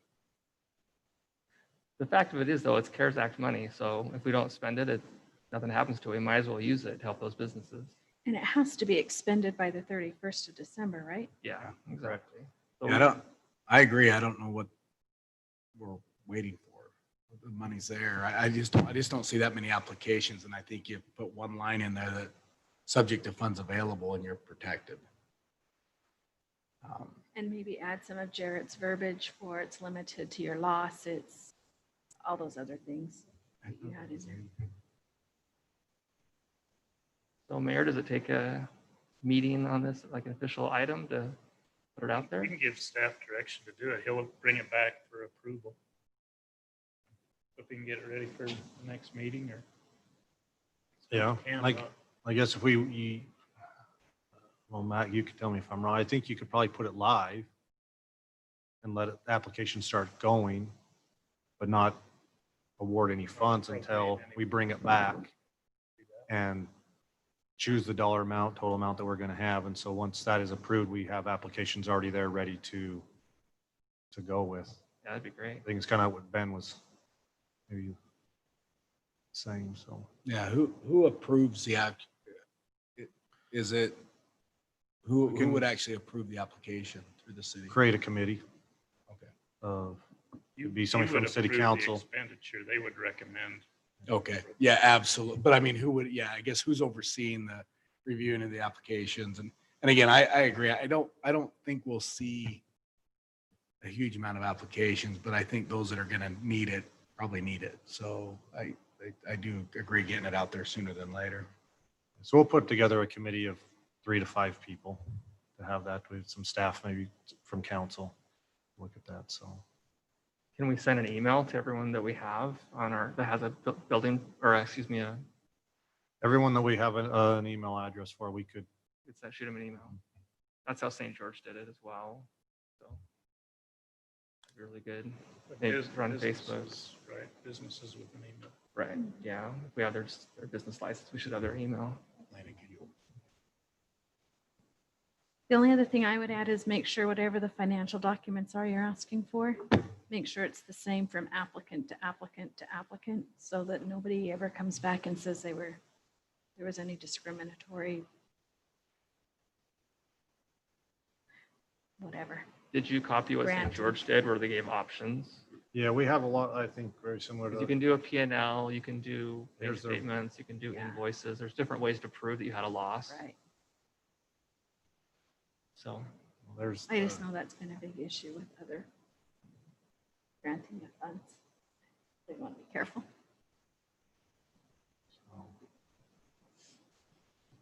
And I think one of the options was if you weren't open the previous year and don't have a way to prove what your loss was, there were other ways to prove that your business was down than what you expected. So I don't know how that's worked out, but that was one of those options. That's been kind of the problem with some of the CARES Act funding, that you don't have proof you may have had a loss, and how do you ask for it if you're a new business? So I think St. George kind of figured that out. And that is all from my report. That was a lot. Sorry, Mayor. Benny? Wendell? They made up for you, bro. The Flood Control Authority recommended approval to the executive board for the budget for 2021. Has about another $220,000 for Santa Clara in projects as part of next year's budget. The public hearing to approve the budget is the second Tuesday in November. I'll say maybe the 11th. They'll meet and approve that. It's not the normal week, Ben, so They're pushing it back a week. back 1 week because of Election Day. The Tuesday. To the 10th, okay. Yeah, it's that second Tuesday because the first Tuesday is Election Day, and none of us wanted to go to the county building on Election Day. Just mail in your ballot. Yeah. So it is a public hearing, so you'll have to take some comment. Talked about the orchard.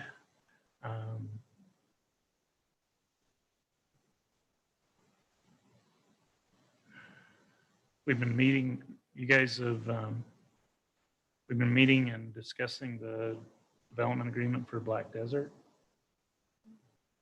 That's in development right now. We've sent some revisions back to their attorney. So I would expect that to be on a upcoming city council meeting. I've heard their contractor is going to mobilize and start construction on October 24th or 26th. We haven't given him any kind of approval. He hasn't submitted any plans for review. So there's a great big, pretty new track hole parked out there. I think they're serious about it, but they haven't got their agreements and stuff in place yet with the city for us to issue any kind of grading permit. We heard during those negotiations that Ivan's development agreement or their conditional use permit had all of the construction access for the entire project coming through Santa Clara. There wouldn't be a construction access off Snow Canyon Parkway that access everything off of Red Mountain. So we had a PPI with the mayor of Ivans and the city manager yesterday.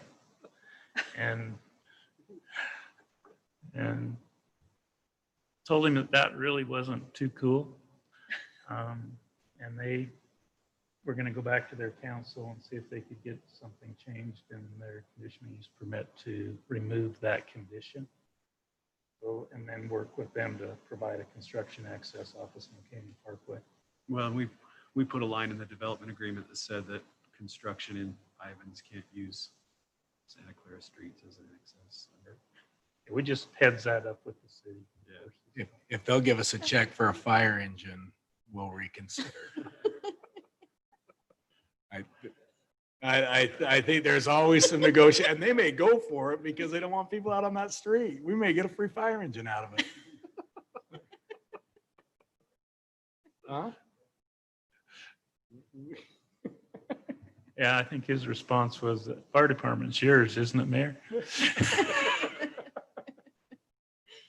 So there's been discussion going on about that project. I think I told you, it's being advertised on the radio up north. I got a call from the golf pro.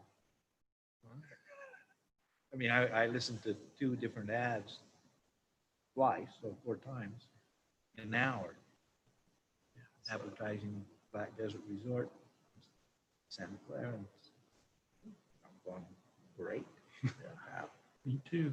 Did they ever decide what they're doing with, I don't know if it was phase 6 or section 6, whatever it was that was right there on the top of the crest of the lava field? No, Because it was exempted from haven't the got approval. There's, what's the language in the development agreement? we actually didn't address it in the development agreement. I sent a comment back to them just saying, you know, we realize this isn't addressed. Just, we're okay with that as long as you recognize that whenever you come with plans for that area, these issues like the lava and the trail and the above ground, you know, power lines, those are all going to be things the city's going to need to see addressed somehow. So Aren't there a couple of their holes for the golf course that come into that phase? It runs along the north boundary of it, I think, Okay. of Area 6. So they got some work to do. Hopefully they'll get responses back to us quick and we can get them on agenda and get them lined up, but time is going to be short. They wanted to, I met with St. George Irrigation Company today and they've actually requested irrigation water for March 15th. They want to start seeding and the pipelines aren't even to the project yet. So there's a lot to do on their end. They're just running holes across. With buckets, I don't know how they're gonna do it, but anyway, so just, there's a lot happening with that project. You may hear something. We'll keep you in the loop. there are definitely some issues on that that are going to have to come back for some discussion with you. One of them is, actually going to be on your work meeting agenda, which is the Regal Homes that's buying a portion of the property wants to do essentially a gated apartment community, private streets. It's different from anything else we've seen in the city before, so it's going to have to be something that you look at and see if we can do it. One issue is going to be they want kind of an exception to the city height limitation for their future hotel, which we've said they need to get us a lot more information on, and it's going to have to come to the city council.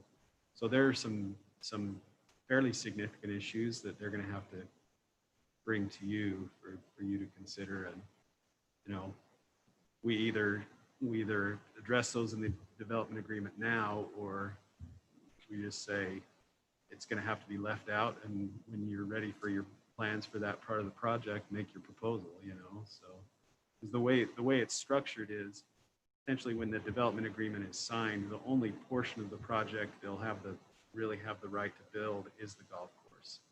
Everything else would be subject to future plans being submitted and coming back to you for approval.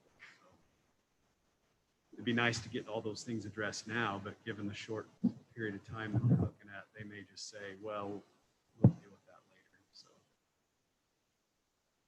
They have been holding firm on the need for them to provide a paved all-weather access to their maintenance building down on the south end and build that crossing across to Oconee Lodge.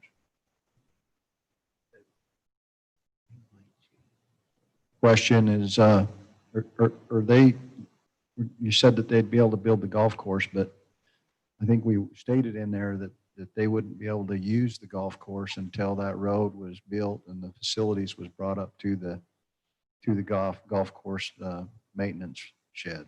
yeah, we've got that language in there that the golf course under the development agreement, it's not to operate until that's completed with the all-weather surface. And Okay, great. So, Is there a revenue agreement in the I don't know if those normally go into a development agreement where there's some split in revenue depending on between us and Ivans? Golf course is point of sale. The clubhouse, the point of sale, and the golf course is in Ivans. So golf course revenues will I'll go to Ivans. all go to Ivans. they get the money, we just get the open space, I guess. But we get the hotel, right? We get there's a hotel on our side and some commercial and some residential development that'll generate some revenues.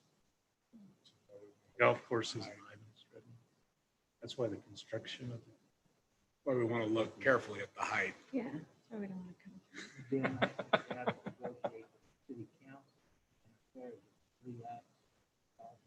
At least once, just to try it, right? I'm sure that they'll let you try it. I think because of the length of the development, and as they phase those out, it's probably, there's probably some pros in not having everything spelled out in that development agreement, because it's a pretty long development, and the scenario, the way things are now may not be that way in 5 years from now when they get into some of these areas. Yeah. Well, and especially considering they're already going to have to come back for those approvals. Some of those issues, they may just say, we'd rather just keep it out, which I don't think is an issue for us because, we have our ordinance. We can ask for what we want Yeah, later. later when they come in, so. But it doesn't tie our hand to something like that. Right. Who is Patrick Manning in the group? Joe. It's the same group that did the edge out here, I think. It's all the same guys. Looks like the same guys. They do have some other investors, I think, in with them with the golf course. And I don't have any problem with what they're doing. It's just the method of how they do it, and how they get into it. But we just need to know some stuff down. Okay, I think that's all that I had. That's all I'm going to say. Staff have anything they want to talk to council about? Nothing over there? Okay, Rob? The city property encroachments that we have gone and looked at. On the hillside? Yep. So the one gentleman that started the intrigue, Mr. Steed, he has done had a geotech work done. And pull back up to there. I'll have it in here.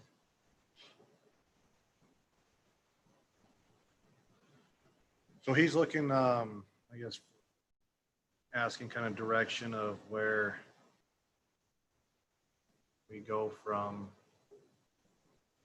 here. What's his options, and with council from here, where are we going to go with Mr. Steed and all those property owners along that hillside that have encroached onto city property.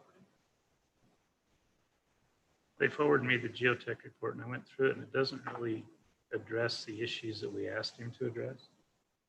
It tells me what the soil is under the piece of property that he wants to buy, but it doesn't address the hillside stability or the impacts of the landscaped area on the hillside stability adjacent to it, which was my recolletion is what we asked for the geotech to address is if it would lead to any instability of the hillside if we were to dispose of that property. The geotech report doesn't address that. They did a soil boring and they'll tell you what's out there, and the blue clay's there, so all the risk factors are there for instability of the slide, but it doesn't address the slide itself. So personally, I think we'd respond to him without addressing the stability of the landslides or potential risk of the landslide or instability of the slope, that we can't do anything with it. But I had a great thought right there. Don't walk away from me. That and the more I talk to geotechnical people about it, the less I'm inclined to get rid of any of this. The more I'm inclined to keep it, force them to move everything back to their property lines, to conform to the 30-foot offset that's on their final plat. Correct. 30 foot no build zone.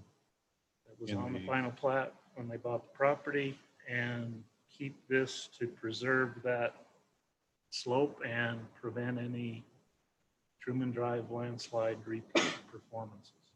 So, yeah, when you say 30 foot, the hills at Santa Clara had a no build zone, and it's wider at the north end and narrow at the south end. So, Not hills at Santa Clara, you're talking about the subdivision this guy's in, right? no, I'm talking about the hills at Santa Clara. No, not the Santa Clara State Heights Estate. This subdivision. This subdivision, yeah. And then today I received a letter from one of the parcel owners. They own the property. They live in New York. They're not going to build for a couple of years. They've done geotechnical reports saying that they can build a house. They've done another, a similar report like what you just mentioned, but nothing for slope stability. Then Kate Ants reached out to me and said, the homeowners really received your letter. They'd really like to buy the property. What do we have to do to, what steps do we have to go through to get this fence built or purchase property, build it on the city property? I told them that decision had not been made yet, and I would be in touch. Maybe with council's permission, I'll reach out to Jim Nordquist. He was the landslide consultant for us on Truman Drive and repairs, and just find out from him what we should be requiring from them to consider a set. And then we could reply back, this is what you got to do, and this is what it has to show. And maybe get a little bit more specific than just a need a geotech. We need something that covers this range before we would consider it. One of the things I would ask Matt to do is there any way, I mean, if we sell that property or they end up getting that property, is there any way of releasing us from liability? Because I mean, to me, the whole issue, I wouldn't care if we had the property all the way down if we had no liability to the other property owners for slides. I mean, to me, I think we've got a mess on our hands, and I think the best way would be to just require them to redo it back to what it was and maintain the property. I mean, you could require as a condition of a sale that they provide an indemnification. In other words, if there was some kind of a loss and somebody decided to sue the city, that they would have to step in and cover that. But, you know, indemnifications aren't perfect, because if someone doesn't have that capacity or refuses to or whatever, then you're just in another lawsuit. So, you know, it's not a perfect solution, but it certainly, you know, if that's a concern, that would be one way to address it. So are you suggesting, Mayor, just for my own curiosity, that if say you talk to the geotech and he says this is what they need to show, this, and this, and if they're able to show that with their own engineer, are you suggesting that that the city's ready to go ahead and sell it though, because, I mean, one of my concerns is leading them down the path and then telling them no. You know what I mean? Yeah, absolutely. Well, and then where do you draw the line? So now we've already got other residents asking, and the more I get thinking of this, it's like, of course, everybody wants to add acreage. How many letters did we send? Because there were other parcels that had encroachment issues too. We sent a letter to every parcel that was adjacent to the city property. So it wasn't just the subdivision. Just the ones that had encroached. Parallel with Goobler, it was all the ones on Rimview too. So anything that touched the city property. So do we know how many there are that have actually encroached onto city property? Well, from my walk on that one, I say for sure 4.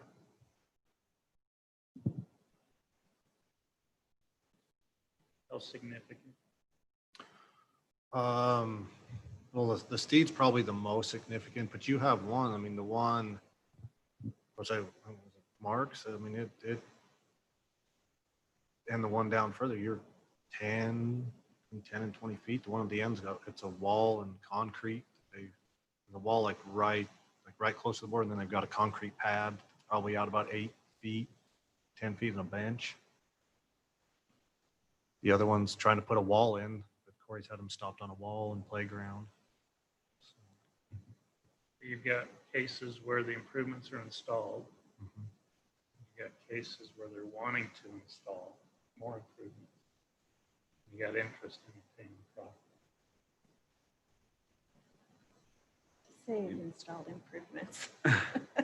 Based on our experience with the other landslide, it seemed to me that one of the major issues was water.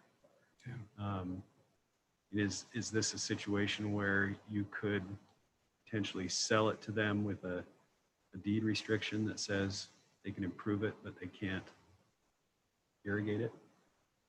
Could, but then who's going to enforce it? Well, yeah, I mean, that would be a question. So, I say the more we talk about it, I keep coming back to just say no. Move your stuff. I kind of feel the same way. That tonight we've learned that and the value of a good survey. $175 survey. Absolutely. Move your stuff back. I just feel like I feel a little bad because I feel like we've kind of let them down the road a little bit on this and some costs, but I just sit here and think, okay, if I'm there, I'm going to do everything I can to get property as you can. And yet we're trying to preserve risk, and you've got a road down there that I imagine at some point is going to expand. I would guess someday. I don't know, maybe not, but it feels like we're just opening ourselves up to once you say yes, and then who polices it? How do they get it? How do you, When I was talking to Mr. Steve that night, and I made a recommendation that he get a geotech report, but the recommendation I made was that he look at what he has, all the landscaping on his property, and is that going to impact stability of your home? Not evaluate the adjacent piece and see if there's risk. But I was more concerned with what he already has on his lot. And we weren't sure exactly where it was, but it was all being landscaped. And it's the same concern I voiced to Erickson's and to Gunn's, the adjacent properties on the Truman Drive slide.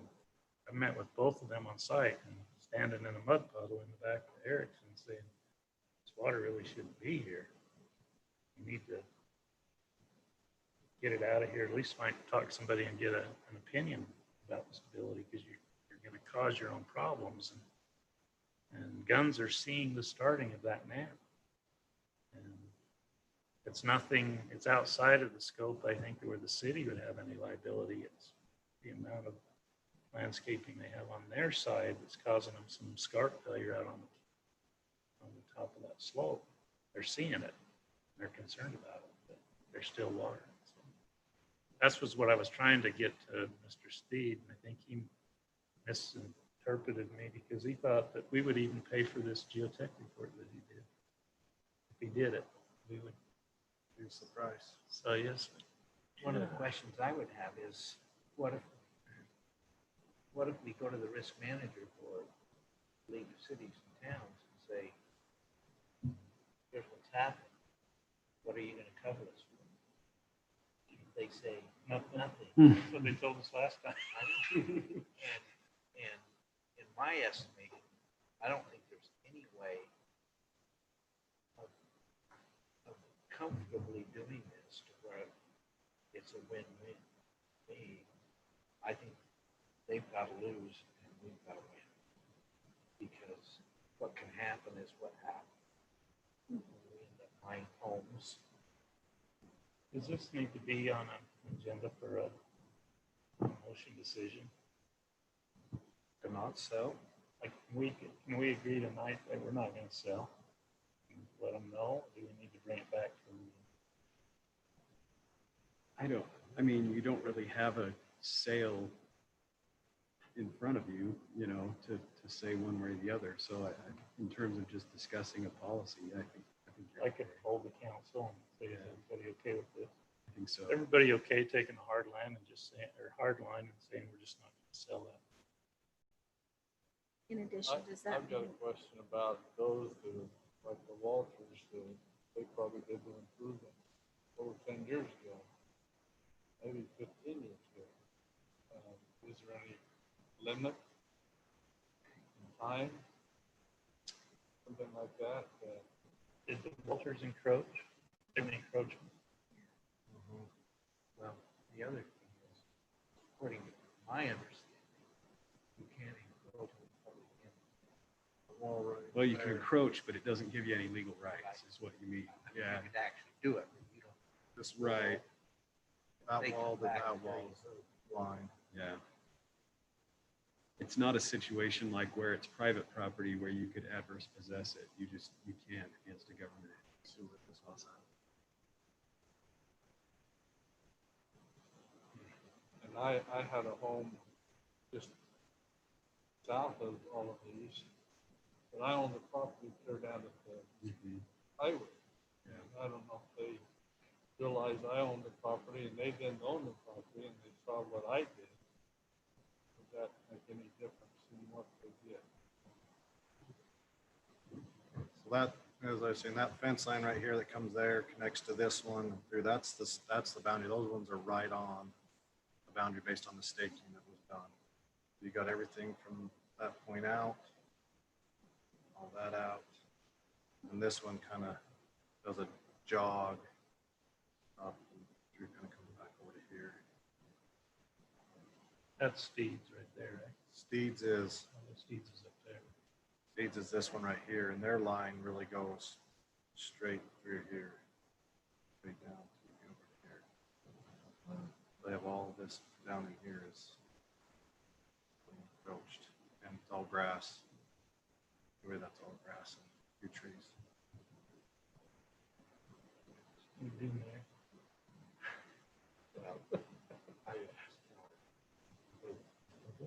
Well, here's another thought. I mean, again, the concern is the slope stability, right? If someone has some flat work out there on city property or something that's not being actively watered, does it create stability? Or maybe we don't know that because but what I'm getting at is instead of certainly don't sell the property to them. But instead of taking the harsh line of you have to remove all these improvements, what if we instead said, we won't require you to remove the improvements as long as you agree that we can have some kind of a recorded notice on your property that says, this is an encroachment on city property.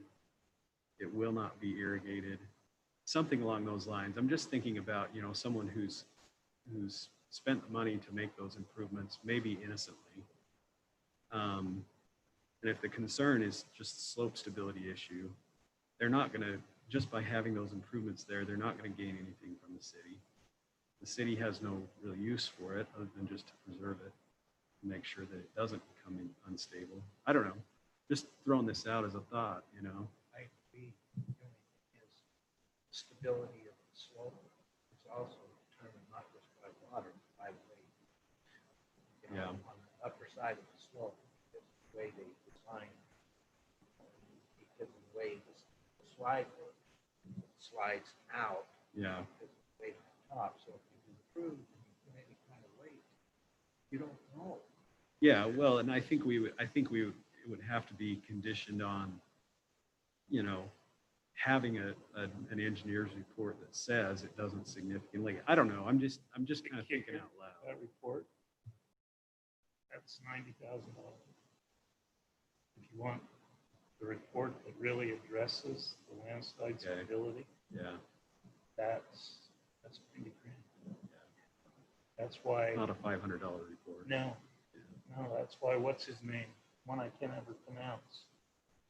That we bought his house. Valencia? Valencia wanted to do an upgrade. Came in and talked to Corey, where he said you need a geotech that addresses landslide stability. The report was $90,000 to look at the stability, because you can't just look at one. You have to look at it globally. And it takes borings on the top, borings on the slope, and I mean, it's groundwater. Yeah, all that stuff that comes into it. So it's kind of an infeasible request for a single family home, or especially for some backyard landscaping. Nobody's going to do it. If a neighbor, if a adjacent neighbor or a neighbor 2 doors down were to put water on there, could it also impact it as well? Sure. We've got water coming Yeah. out of the slide at Goober, or at Truman, was originating in the Heights. Could have been Brad's ballpark. It was the drain. You've got water already coming out off this. I mean, you've got irrigated heights that's gonna catch that clay level and follow it downhill. It just, we have clay down where our shop is, and we put out a shade structure, hit clay down about 4 feet, and that water's just flowing right along. We have very little water out there. It's just picking it. So the water is there. It's just the precedence of pretty soon, if you allow it. And I agree. I'm not in favor of making people tear out concrete, and yet I don't want to set a precedence where you're developing a zip line all the way down to the highway because somebody wants that property. And so I don't know where you draw the line there. But what prevents, I guess part of my question is what prevents the next guy? So the people who have the concrete pad in the backyard, even if you put a note on the plat or whatever it is you're going to do, what prevents the next guy who comes in and buys a property from saying, I've got 5 kids. I don't want this concrete out there. I want to tear this out and put in a grass area with a trampoline pit. He's not looking at the plat. We're not going to monitor that to know if they ever did that. He's not going to go check the plat. You're right. Well, it would be, I agree with everything you're saying. It would be something that would show on a title report when somebody purchases their property, which, who knows if people actually look at that. But the main reason for it would be if, the city needed to come back and enforce it, there would be notice there. But again, I'm just thinking out loud. I'm not advocating for that. I just hate to see someone have to tear stuff out, It's some way of the city coming out, or the property owner coming out, like if we were able to sell it Yeah. and then eliminate the liability issues, there's a possibility of a win-win, but maybe because a lot of them knowingly approach. I don't know how you allow that without, and what's going to happen is you're probably going to get up here on the heights on the north side, along the wash there. You've probably got some that are encroaching on that side. And I mean, you're going to have police and notice people all the time. And if you're just going to allow them to use it. And community users. I don't know. You can lease it from the city.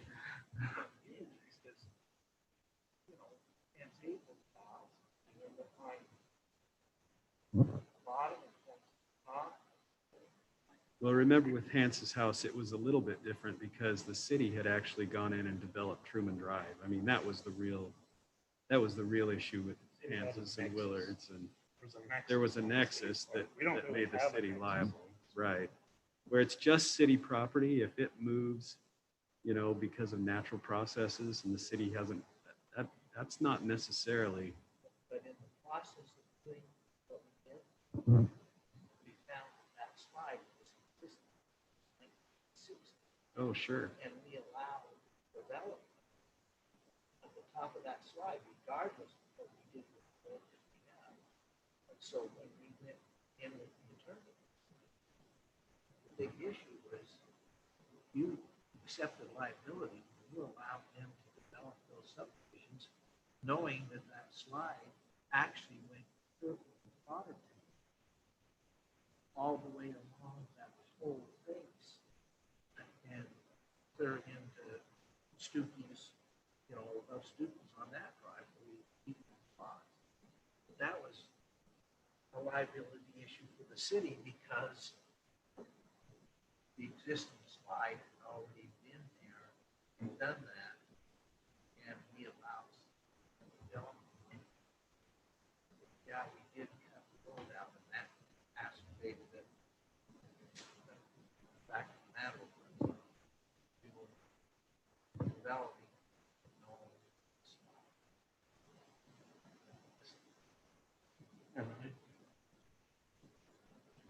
We could pull up a map and look. That could be a slide right there too. That could already be a slide, a geologic slide that wasn't known to the city before the subdivision was done, but it's known to the city now. I would say we That's why you had to know. agree we're not gonna sell, and maybe just, we need to visit further about it. and Maybe how we need to meet. Maybe staff needs to visit about it. Maybe the best way is Let's meet with the encroachers. Individually with the encroachers. each one individually. I don't know what we're gonna do. Maybe educate them. Maybe they'll offer, oh, I didn't know, I'll pull everything back. I'm so sorry. Jack's crew cut. Have you had any response from any of them to your letters? From Just those the, that encroached? just the one that wants to continue the wall that I stopped. They went through Cadence, an engineer, and he approached me saying, hey, what's the solution to resolve this? And then, of course, the letter I just received today from the people that received the letter, they live in New York. My concern where this is all brought up is we probably need to put something in the budget to get our land surveyed and put city property markers wherever we have city property, so people know that it's city property. They're not encroaching on city property, and they're not using it in a manner that, you know, protecting our liability, so they're not going down on a mountain bike and wrecking on city property and then trying to sue the city because whatever reason. But we need to, if it's our property, we need some one of those fiberglass signs that says city property, do not trespass. 6 foot.